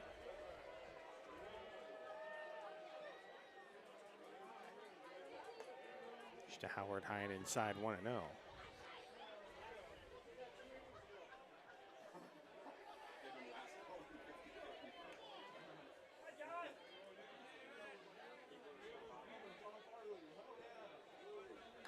1-0, fouled off to the right. It's 1-1.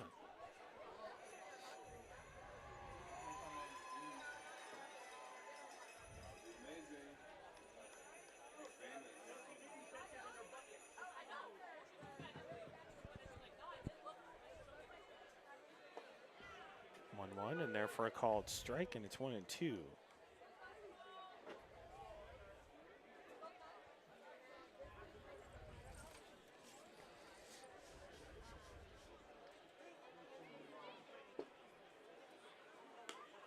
Two misses outside, 2-2.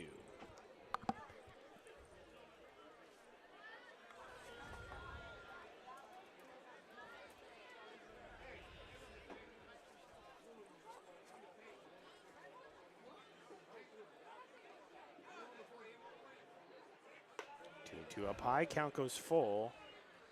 3-2.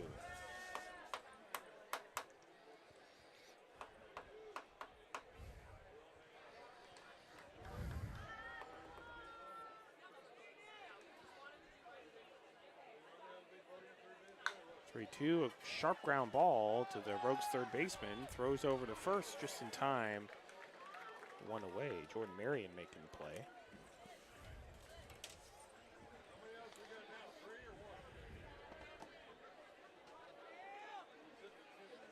Let's go bring in Cam Sewell. Of course, the world recently lost another legend in the world of entertainment, Hulk Hogan passing away.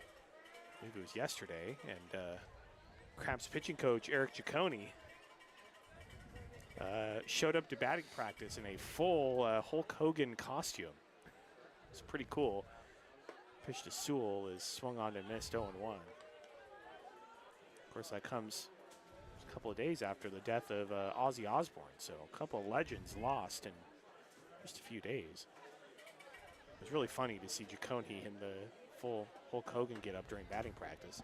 0-1, called strike outside part of the plate. 0-2. I wish he would have worn it during the game, but decided to change back into his regular uniform.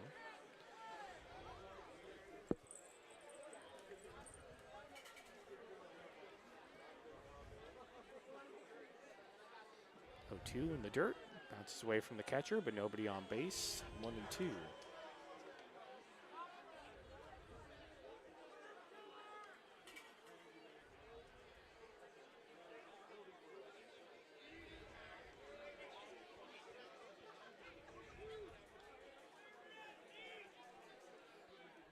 Crabs are being out hit by the Rogues, 5-2. It's not even.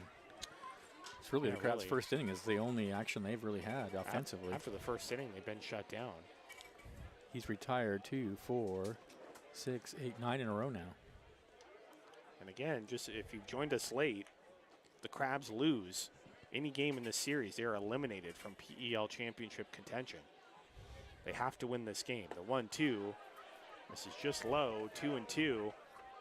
And they have to win tomorrow, and they have to win Sunday. They have to sweep the Rogues. And the Potters have to lose one of their 2 games against the West Coast Kings, at least.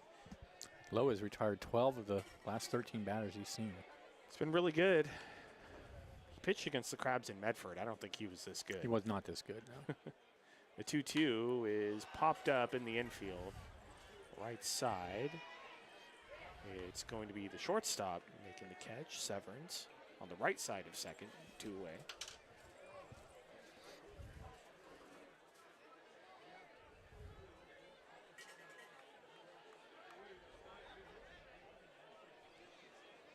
And it's going to bring in Adam Enyard.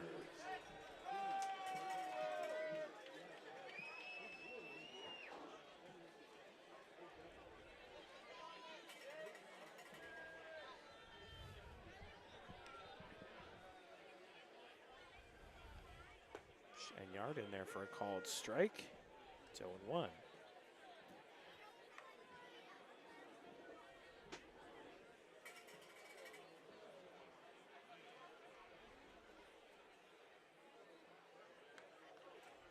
One pitch in the dirt. Bounced well before the plate. 1-1.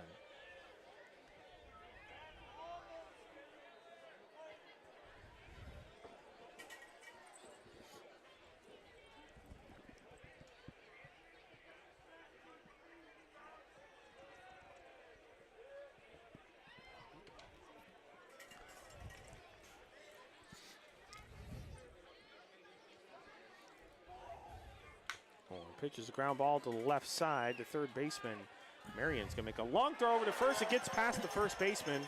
Bounces right back off the fence. So no advance by Enyard. He's going to reach. Get the ruling from our official score. E5.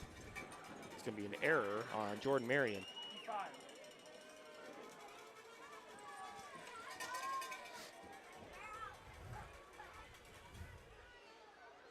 So it's the first error of the game for the Rogues.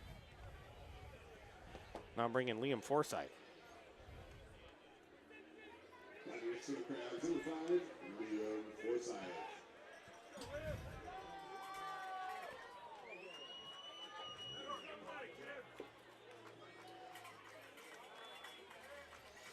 And time is called. And I think the home plate umpire is giving the signal that MLB home plate umpires usually give, which is to tell the pitcher to wait until the batter makes eye contact with the pitcher before he starts into his motion. I think that's what it was. Pitches a fly ball into right field. The right fielder doesn't really have to move. Johnny Alley makes the catch. That's going to do it. For the Crabs here in the sixth, they fail to score. We are still tied up at 3 as we head to the top of 7. Stay tuned. Professor Benjamin Schaefer will take you the rest of the way. You're listening to Crabs Baseball, 107.3 FM.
Welcome back to FN 9th Streets here in downtown Arcata, top of the 7th inning.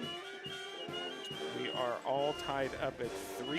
It will be for the Rogues Finney, Severns, and Smith against New Crabs pitcher coming in, Brody Jacobs. And I'll take you the rest of the way. Here is the Professor, Benjamin Schaefer. Thank you, Liam. 3 runs, 5 hits, 1 error for the Rogues. 3 runs, 2 hits, 2 errors for the Crabs. Crabs desperate for a win tonight, and tied here in the top of the 7th inning. New pitcher on the mounds is Brody Jacobs. To my favorite My Hero Academia fan.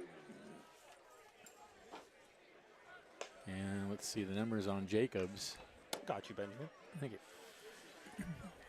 for Brody Jacobs. This is his 12th appearance. 25 and 2/3 innings pitched. In his 25 and 2/3, he has given up 14 runs, only 10 of those are earned. 13 walks, 29 strikeouts, 2-0 record, 1 save, and a 3.50 ERA. Travis Finney leads off for the Rogues. He's 0 for 2. No wind at all tonight. Extremely calm evening at the ballpark. Fastball misses outside, 1-0. Even in the flagpole over the City Hall, although it's kicked up a little bit now, has been mostly limp all night.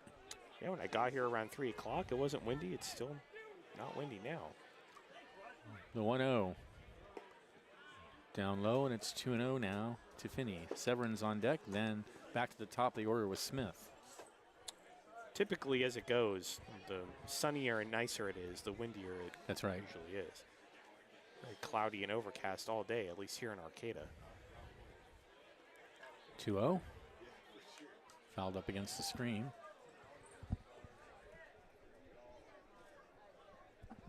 Count goes to 2-1.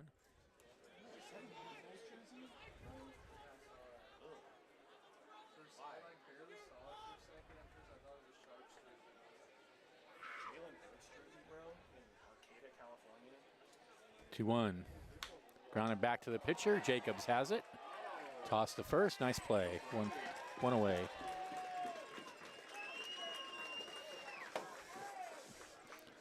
So Finney retired. Here's Severins. He's 0 for 2.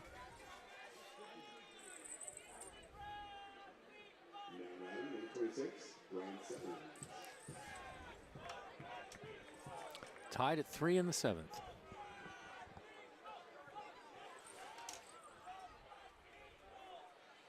And the pitch. Slider taken for a strike on the outside corner.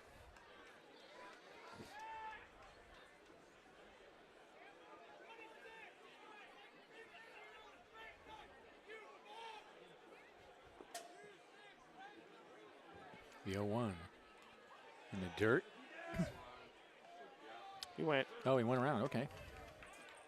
0-2. That pitch went all the way to the backstop. And barely registered on the TrackMan. It was so low. But he swung at it anyway. And Jacobs is ahead 0-2.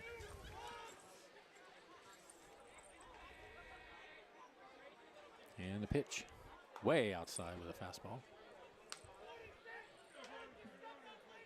That one did not make the TrackMan. No. 1-2.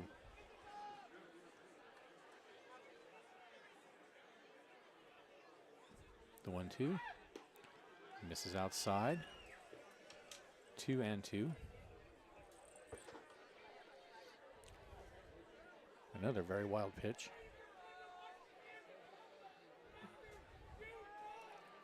Jacob sets.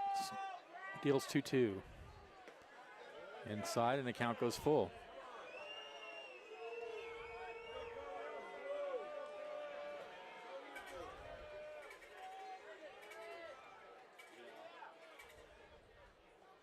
Three and 2 to Severins.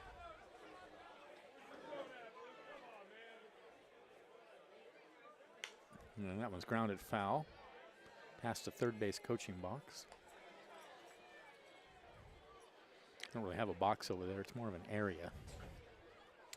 No, and I mean, if we had a box, the coaches wouldn't be in it anyway. Be standing in them anyway. That's right.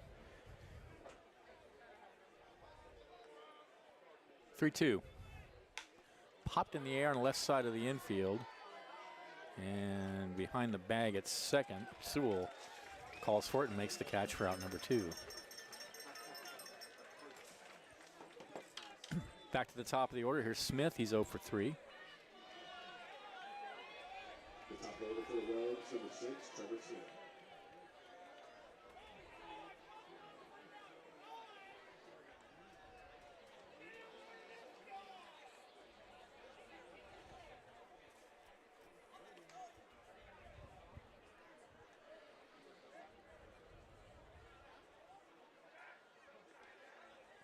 And the pitch. Fastball at the knees for a called strike.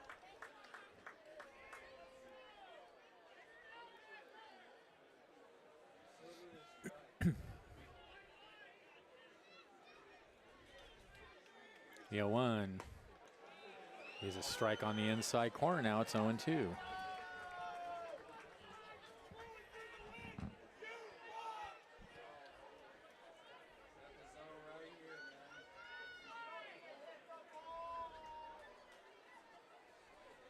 Jacobs sets, deals 0-2, swung on and missed, blew a fastball right by him, 88 miles an hour, and that ends the inning.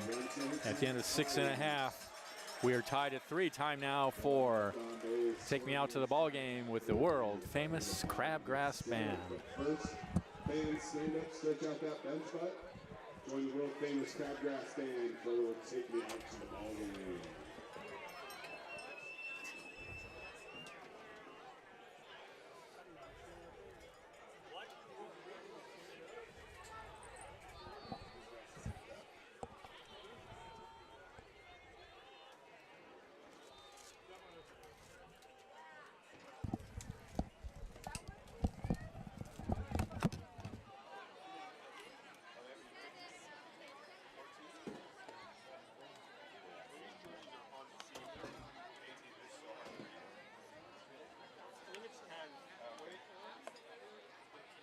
If it's 10, it's Lou, L-E-W. I think it's 10.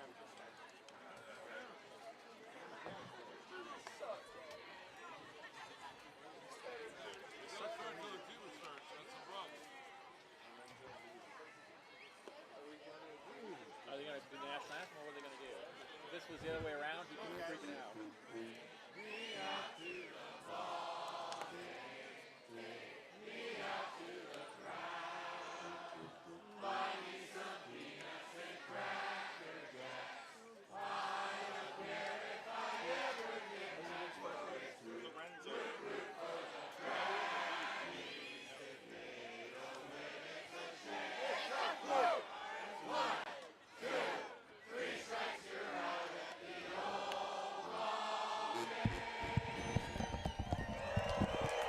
All right, there it is. Take Me Out to the Ball Game, the world famous Crabgrass Band. Not too many more opportunities to hear that this year. If you haven't been out to the ballpark, you better get on out, because as I've often said, usually around the middle of August, people come up to me and say, I need to come out to a Crabs game this season. And the sad truth is that it's too late by then. And it will be too late after next weekend. I think some people, you know, it's September and October here in Humboldt County. It's really nice and sunny, and they think Crabs baseball is still happening. It is not. It's not. No, it's not. Medikoff leads off for the Crabs against a new pitcher on the mound for the Rogues. It's Lorenzo Liu, and the Crabs are not sorry to see Noah Lowe get out of this ball game, I'm sure. There's a strike on the inside corner to Medikoff. He's 0 for 2. Noah Lowe was great after the first inning. And that's one's tapped over towards third, but it's going to kick foul. So 0-2 now to Medikoff. Tied at 3 in the bottom of the 7th inning. Crabs in a must-win situation all weekend. Just got to take it one game at a time. Try to win tonight. The 0-2 fouled out of play.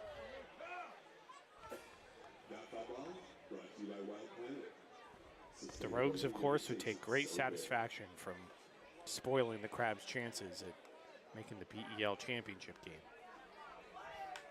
The 0-2 is fouled out of play again. And this is the last weekend of games for the Rogues. After Sunday's game, the Rogues' season is over. So.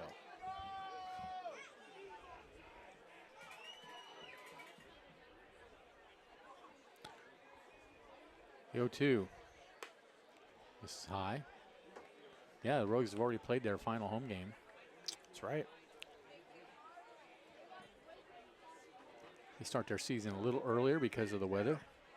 The 1-2. Called. Strike 3 on the inside corner, and that's it for Medikoff. Great really pitch. Good pitch.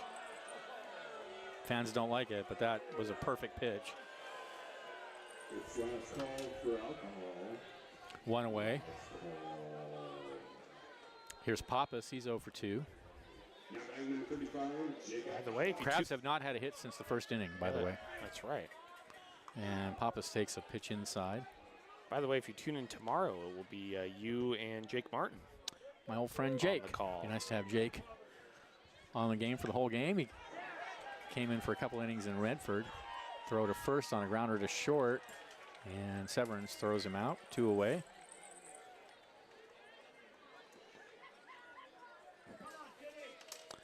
Timmy Reed to the bat, grounded to second and struck out.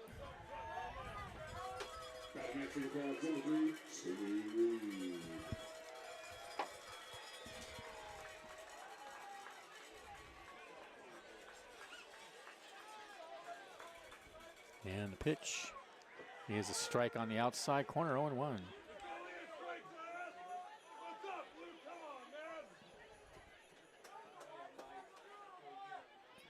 0-1 is low. Ball and a strike now to Reed. Peraza on deck if Reed can get on. The 1-1. Misses away, 2-1.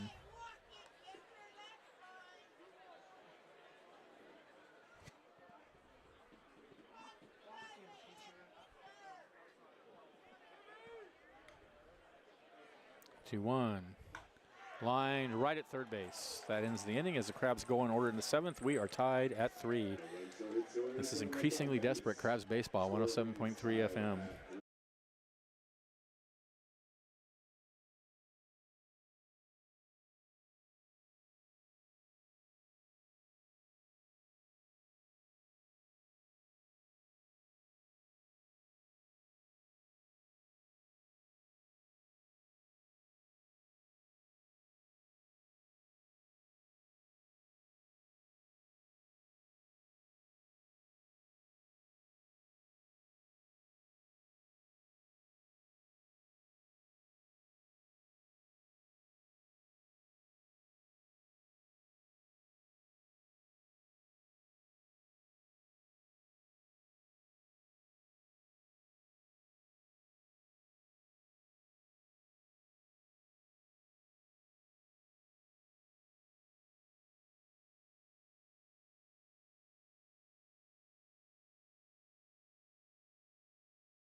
All right, we're back. Top of the 8th inning, Ortiz, Marion, and Norton to bat for the Rogues against Brody Jacobs out for his 2nd inning of work. Crabs offense has been thoroughly shut down since the 1st inning tonight. If not for the double by Enyart, the Crabs would be in very serious trouble. As it is, we're tied at 3.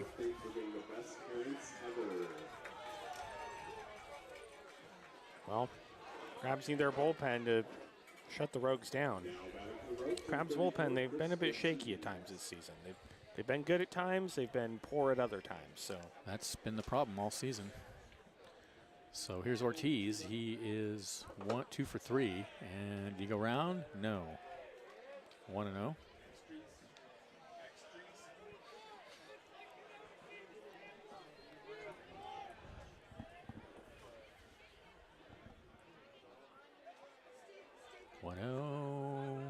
Strike on the outside corner, knee high.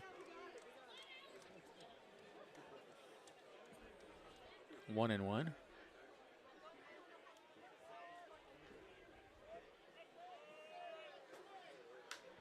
Let's hit in the air, foul into the right field picnic area.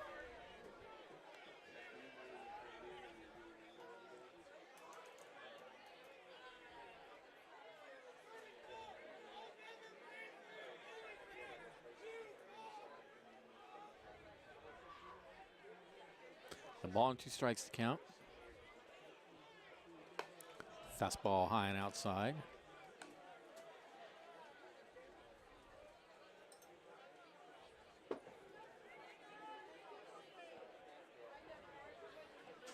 Two balls, 2 strikes. Jacob sets. Comes home. Foul tipped up against the backstop. Still the count is 2-2.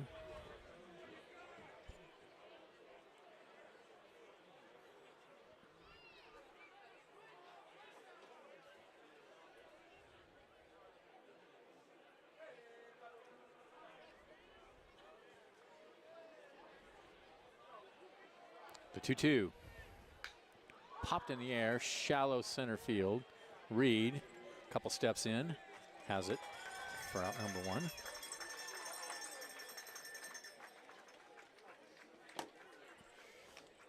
Here's Marion. He's 1 for 2.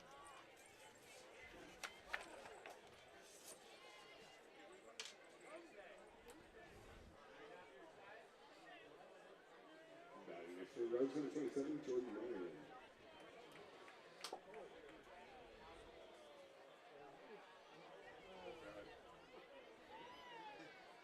Yeah, there's a backdoor slider in there for a strike at the knees. Great pitch. 0-1.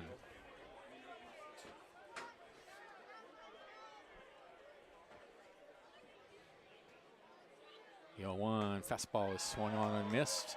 87 miles an hour right down the heart of the plate. 0-2.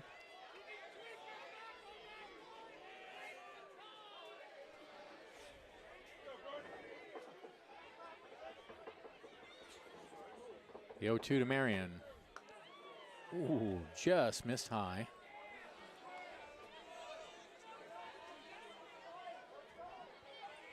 One and 2.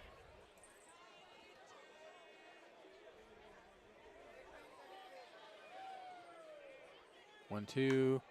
In the air to shallow left field. Now taking a few steps back is Pappas. And he's got it for the second out of the inning. Here's Norton. He's 0 for 3.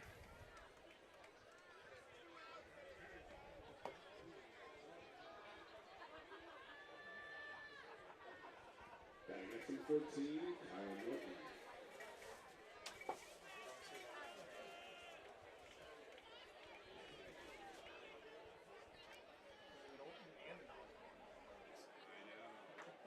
Big swing and a miss, 0-1.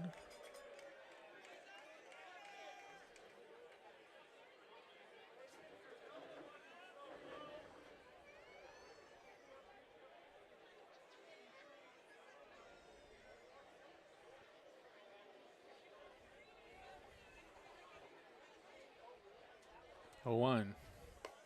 High and outside.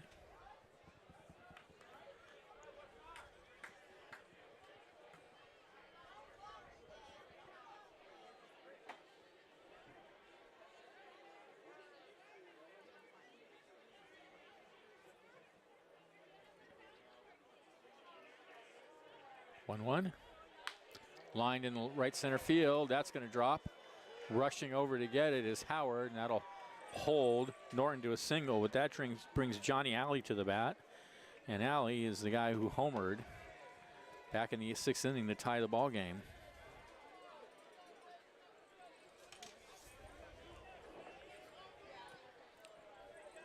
Batting next for 35, Johnny Alley.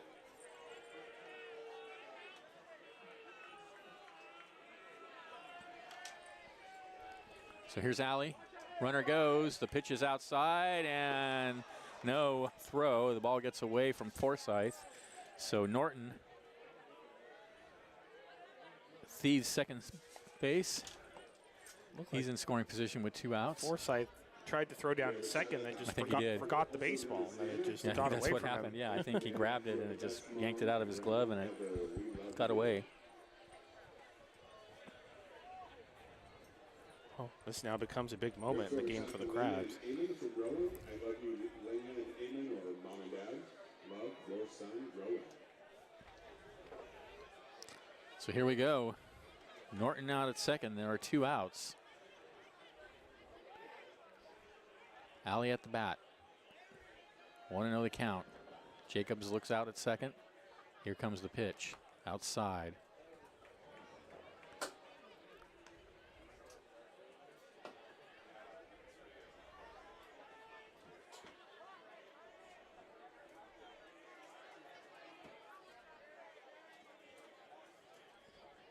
Two-0. Again outside. 3-0.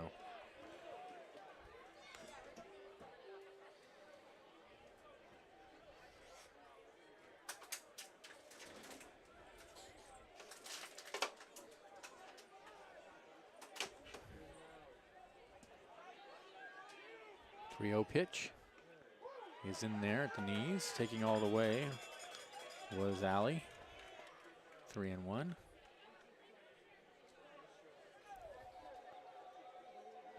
Covarrubias on deck. And the pitch.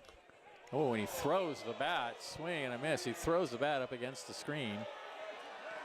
That is a mighty relaxed grip there. Almost hit one of the photographers down there. It wasn't Matt Filar.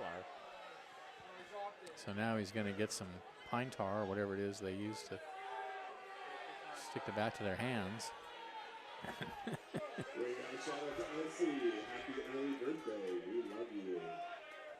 The count is 3-2.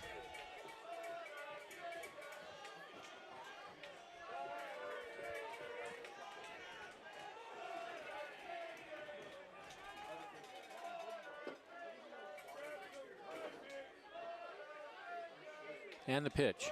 Runner goes. The pitch is fouled out of play.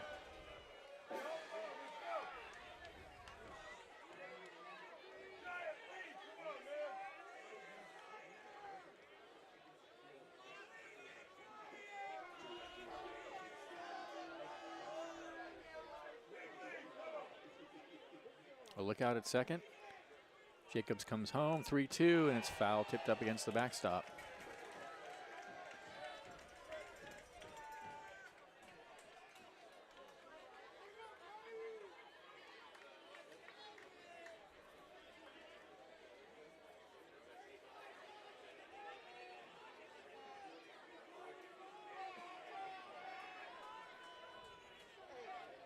The 3-2. And he walks him.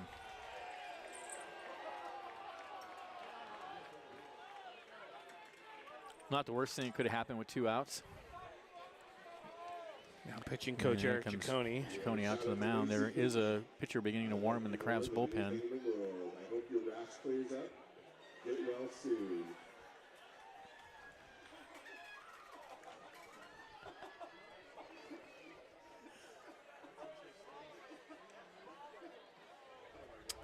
Right around Major League Baseball, Giants trailed the Mets 6-1 in San Francisco. Giants got 2 wins against the Braves, but things have not gone well tonight.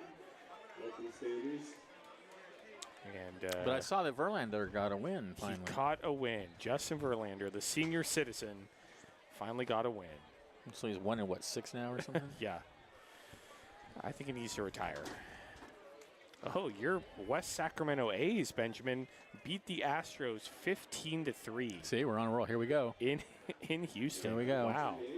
All right. Here's Covarrubias. He is 1 for 3 with runners on first and second, 2 outs. Here's the pitch. And that's a strike on the outs, right on the black on the outside corner. Good pitch. Nick Kurtz hit 4 home runs. I love that guy. Who is he? He's really good. That's what he is.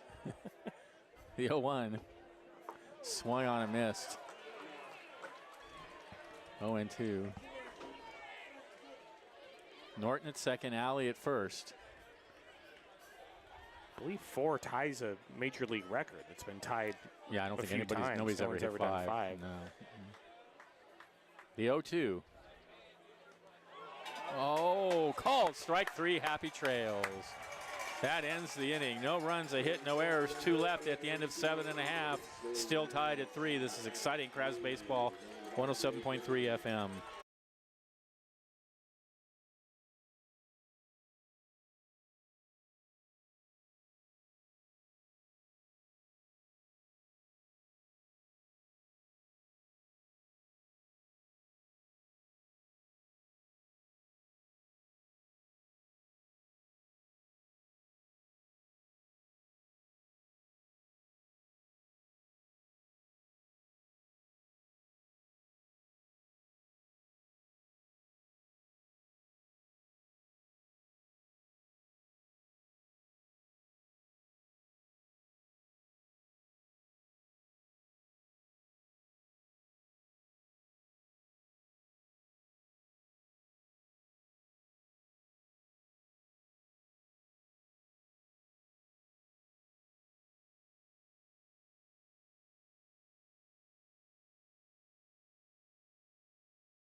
We're back. Bottom of the 8th inning. It'll be Peraza, Morris, and Howard for the Crabs, tied at 3. Both teams got all their runs in a single inning. The Crabs scored 3 in the bottom of the first and have not even had a hit since then. They've actually only had 2 base runners since the first inning. On the other hand, the Rogues got all their 3 runs on a 3-run home run by Johnny Alley in the 6th, and that's where we stand, tied at 3 in a game the Crabs must win.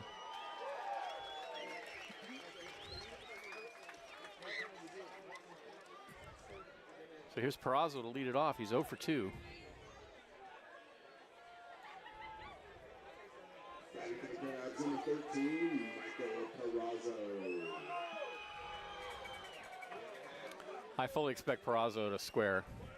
Here's the pitch. He does square, and he takes the pitch inside. I think you're on to something, Benjamin.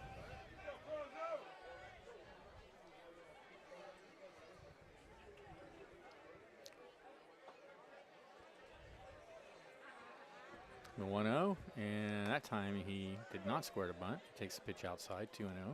Third baseman's now in at the grass. I mean, that's what he does best. Yeah, he's been really good. Lay down that bunt. 2-0. Takes a strike on the outside corner. Doesn't look like he's bunting this time, though. 2-1. Fortunately, the point streak stats, as far as I can see, don't have sack bunts. So I don't know how many he has. 2-1. Hit high in the air to right field and deep. Going back, looking up, and off the wall.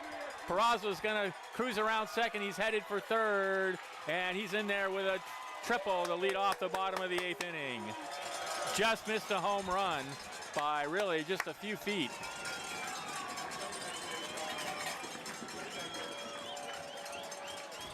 Michael Peraza. Sure glad he didn't bunt. Right. Well, Trackman didn't even have a distance on that.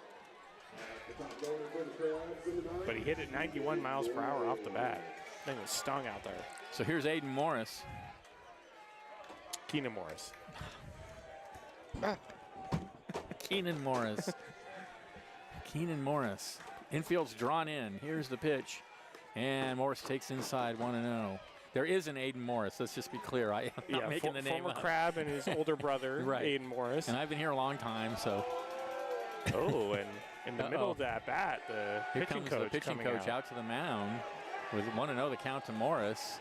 And the fans really charged by that triple by Peraza, and they're There's making life a lot of noise. in the ballpark. And is he going to make the change? Or is he just going to? They generally don't make a change in the middle of an at-bat. Well, I think these Crabs fans tonight, they have packed the ballpark. I think they understand the situation. They know how crucial this weekend series is, and they've showed up.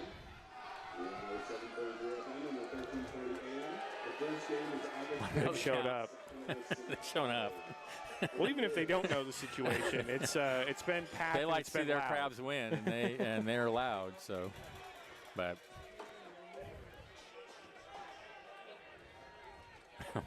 1-0 the count. Here's the pitch. Swing and a miss. A huge cut there from Morris. 1-1. All he's got to do is push it past the infield. Well, Keenan's been a really good pure hitter. Sure has. 1-1 the count. And the pitch. In the air, shallow center field. That is going to drop, and that's going to give the Crabs a 4-3 lead.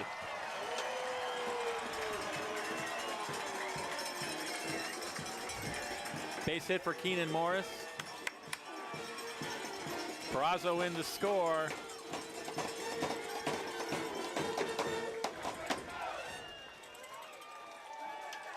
And that is going to be it now, I think, for Lou, it looks like. Yep, they're going to take the ball from him and bring someone else in. So while they make that change, let's go back to the studio and thank some more of our sponsors. This is exciting Crabs Baseball 107.3 FM.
We are back. New pitcher on the mound is right-hander Caleb Randolph. Crabs leading 4-3 in the bottom of the 8th inning. They got a runner on first. A run is already in. Tyler Howard will be the batter.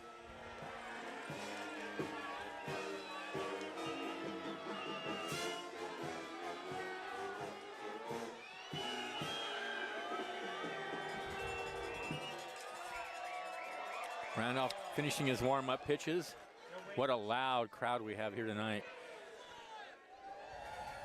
Now they're doing the wave, which is something only Dodger fans do. So I don't really love to see it. Baseball fans, it's dangerous to do the wave in a tsunami zone.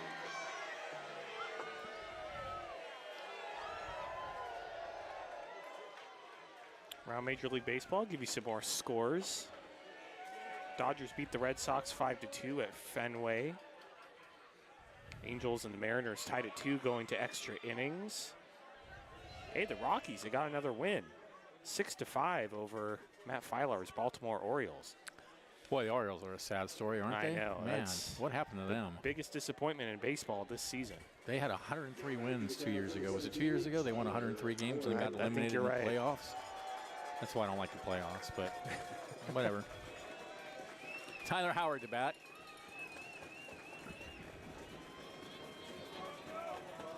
And Osborne out to the mound to have a word with Randolph.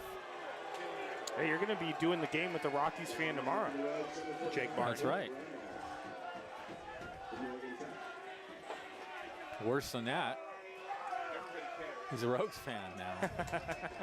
Well, he's a Rogues employee, Well, I'm which gonna I ask him. guess makes you a fan. Yeah, I think that makes him a fan. I mean, I'm also a Crabs fan in addition to being a Crabs employee, so.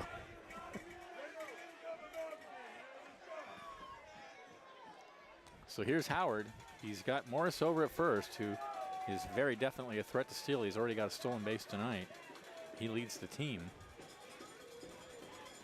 So Caleb Randolph, tall right-hander, takes over.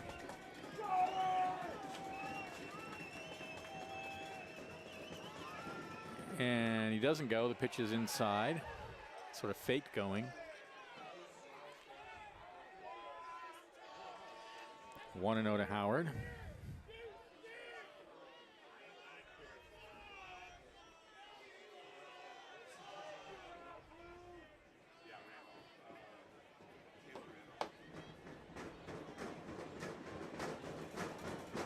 The 1-0. Hit on the ground.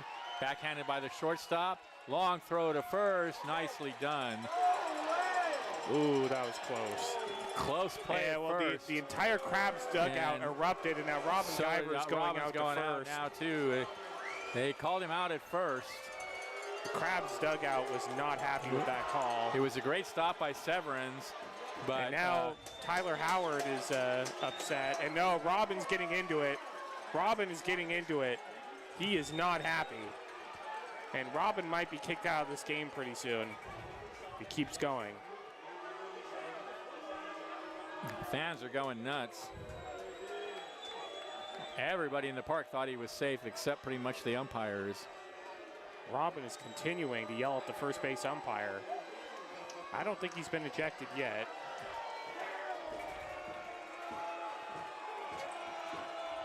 On the play, Morris went to second. But as soon as that call was made, the entire The Crabs ball was hit dugout. deep in the hole. And Severance did a great job to stop it and throw to first. And according to the umpire, he got him.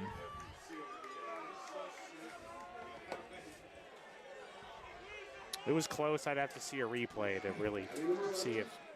I thought they That got call him. was I wrong. don't know. I mean, I thought they got him, but Yeah, I can't really say either I can't way. say for sure. It was extremely close. So here's Sewell, 0 for 2. Morris out at second. And the pitch. Fastball misses outside.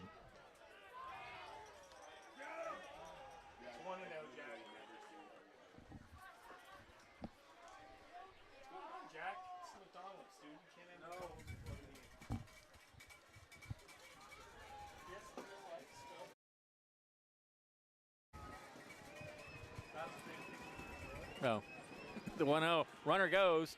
The pitch is outside to throw down to third. He's not. He's in there. Ooh.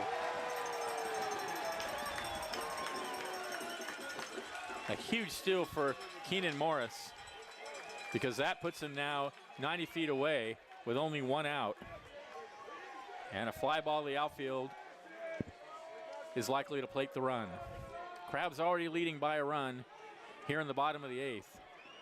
Brogues bring the infield in on the grass. 2-0 the count to Sewell. And he fouls it out of play. Good fastball from Randolph.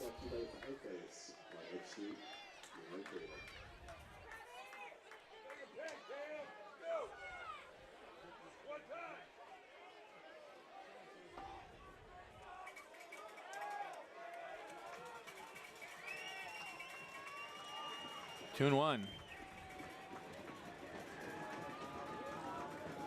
The pitch in the dirt, 2-2.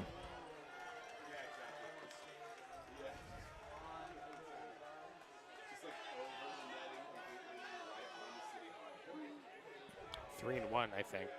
3-1, okay. 3-1 the count to Sewell. Randolph sets, deals high. Sewell draws the walk.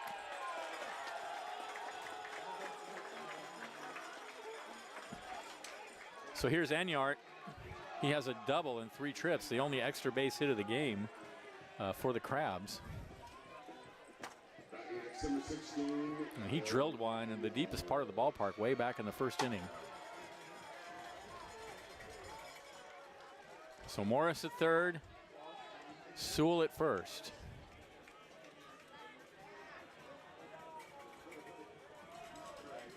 Infield back at double play depth. The pitch, runner goes. The pitch is a strike at the knees, and Sewell steals second. And now they're going to bring the infield back in. That is Sewell's 21st steal of the season, I believe.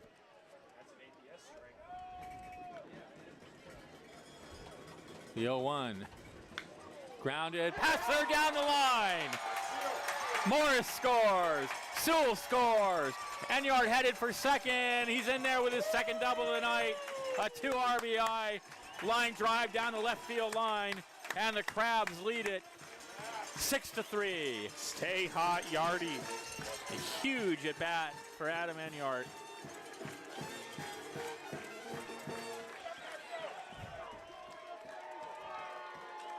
.102 miles per hour off the bat.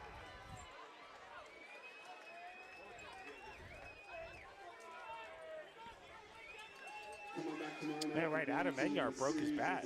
Whatever new bat he got, he needs to keep. That's right, he broke that. They broke that orange, that green bat earlier. Yeah.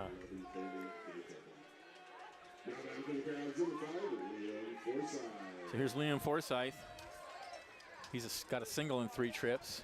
Enyart out at second.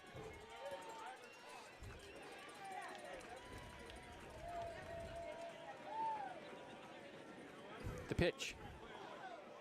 Breaking pitch right over the heart of the plate for a called strike.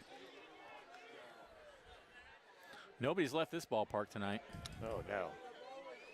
0-1.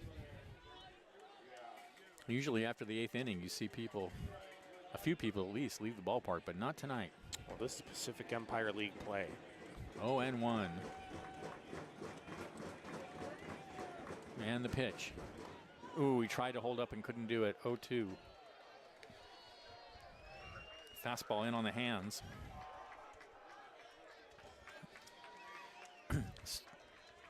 Still only 1 out.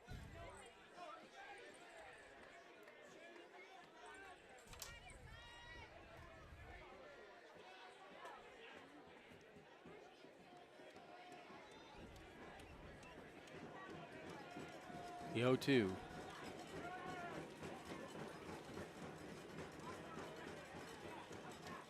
Swung on and missed, got it. Forsyth gone. 2 away. Tate Metcalf will come to the bat. He's also 0 for 3. Enyart's still out at second. 3 runs have been plated here in the 8th inning for the Crabs, and they lead now 6-3.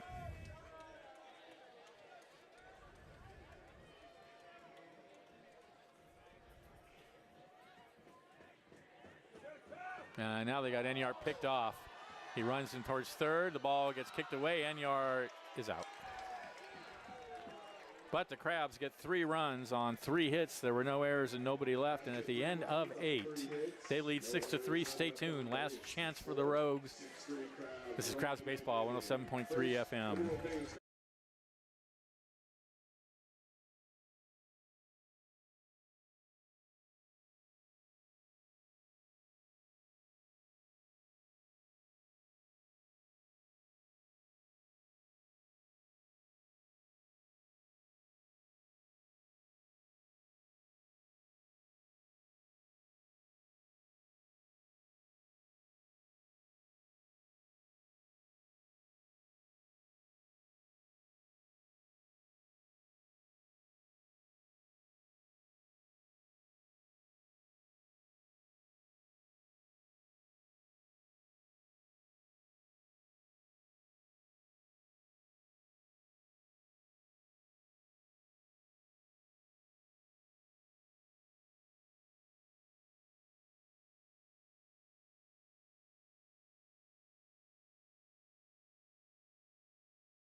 You're back. Top of the 9th inning, Osborne, Finney, and Severns, the bottom of the order for the Rogues, with the Crabs leading 6-3. 3 runs, 6 hits, 1 error for Medford. 6 runs, 5 hits, 2 errors for the Crabs. Brody Jacobs. Yeah, he remains out there to close Still out this out there game. to close the game out. I think it's a good choice by Robin to leave a pitcher out there who's been doing pretty good.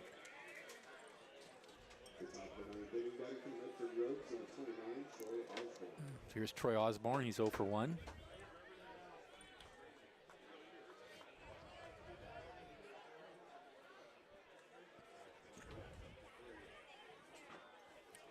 And he fouls that one out of play. Good fastball.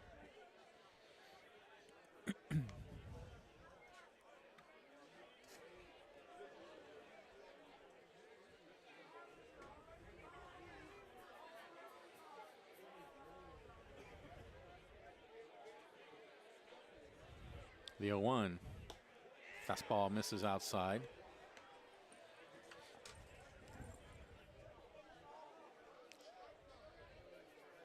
Ball and strike now to Osborne. The 1-1 is fouled away.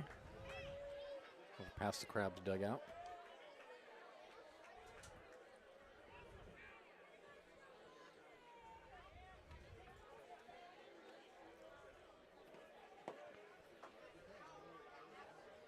One and 2.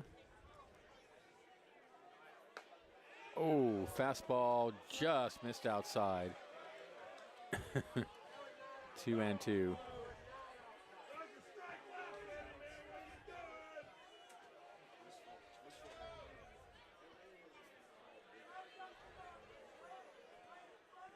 Jacob sets and deals 2-2. Tapper out towards third. Morris gonna have a tough play, and he won't have a play. That'll be an infield hit for Osborne here in the top of the 9th.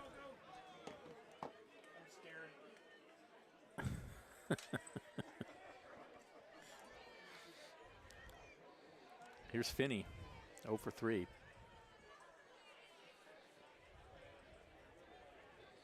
Ninth inning has a way of, I don't know, what's the word? Jinxing the Crabs. I still have PTSD from Sunday. Sunday was terrible. That was just brutal. So runner at first, nobody out. And the pitch. Slider on the outside corner. 0-1. Good pitch.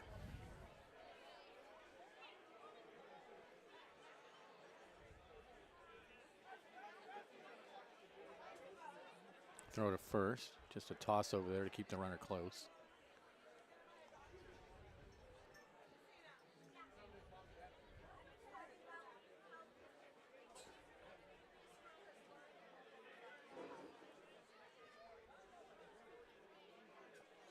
The 0-1. Grounded back up the middle, should be 2. Sewell steps on second, throw to first, and it's a 4-3 double play. Rogues down to their last out.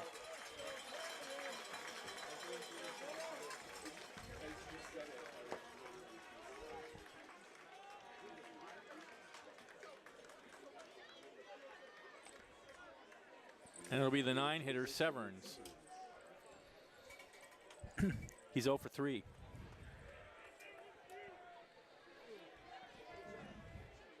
Swing and a miss at a good fastball high in the zone. 0-1.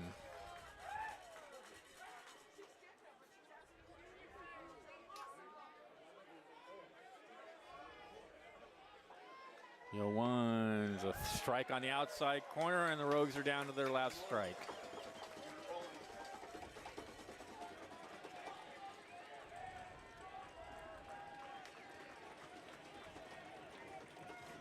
The 0-2. Line down the left field line, into the corner. Nope, foul ball. That looked fair to me. Okay. It was close.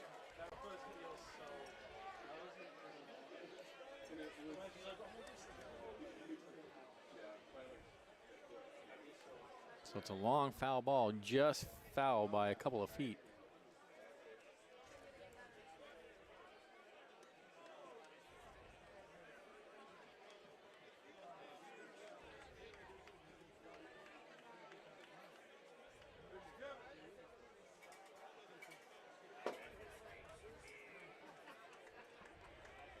Count remains 0-2.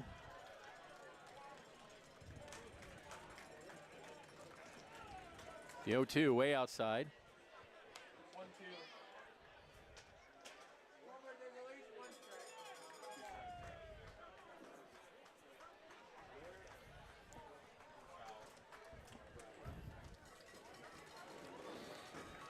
The 1-2. In the air to right field. Going back is Howard at the warning track, and he's got it for out number 3, and the Crabs win it by a final score of 6-3. They stay alive for one more day. That's right. All you can do is focus on the game that you're playing, and they've taken the first step into staying alive for the PEL Championship Series. That's right. They need to win tomorrow and Sunday. Crabs did what they had to do tonight, and a huge night for Adam Enyart. 2 huge doubles that really were responsible for the Crabs winning this game, honestly. And right. Some great pitching as usual. And so the Crabs win it by a final score of 6-3, 6 runs, 5 hits, 2 errors for the Crabs, 3 runs, 6 hits, 1 error for the Rogues. Tomorrow night, 6:30 p.m. start. It'll be me and my old friend Jake Martin. Till then, Benjamin Schaefer, Liam Warner. Thanks for listening, folks. It's been a great night. This is Crabs Baseball, 107.3 FM.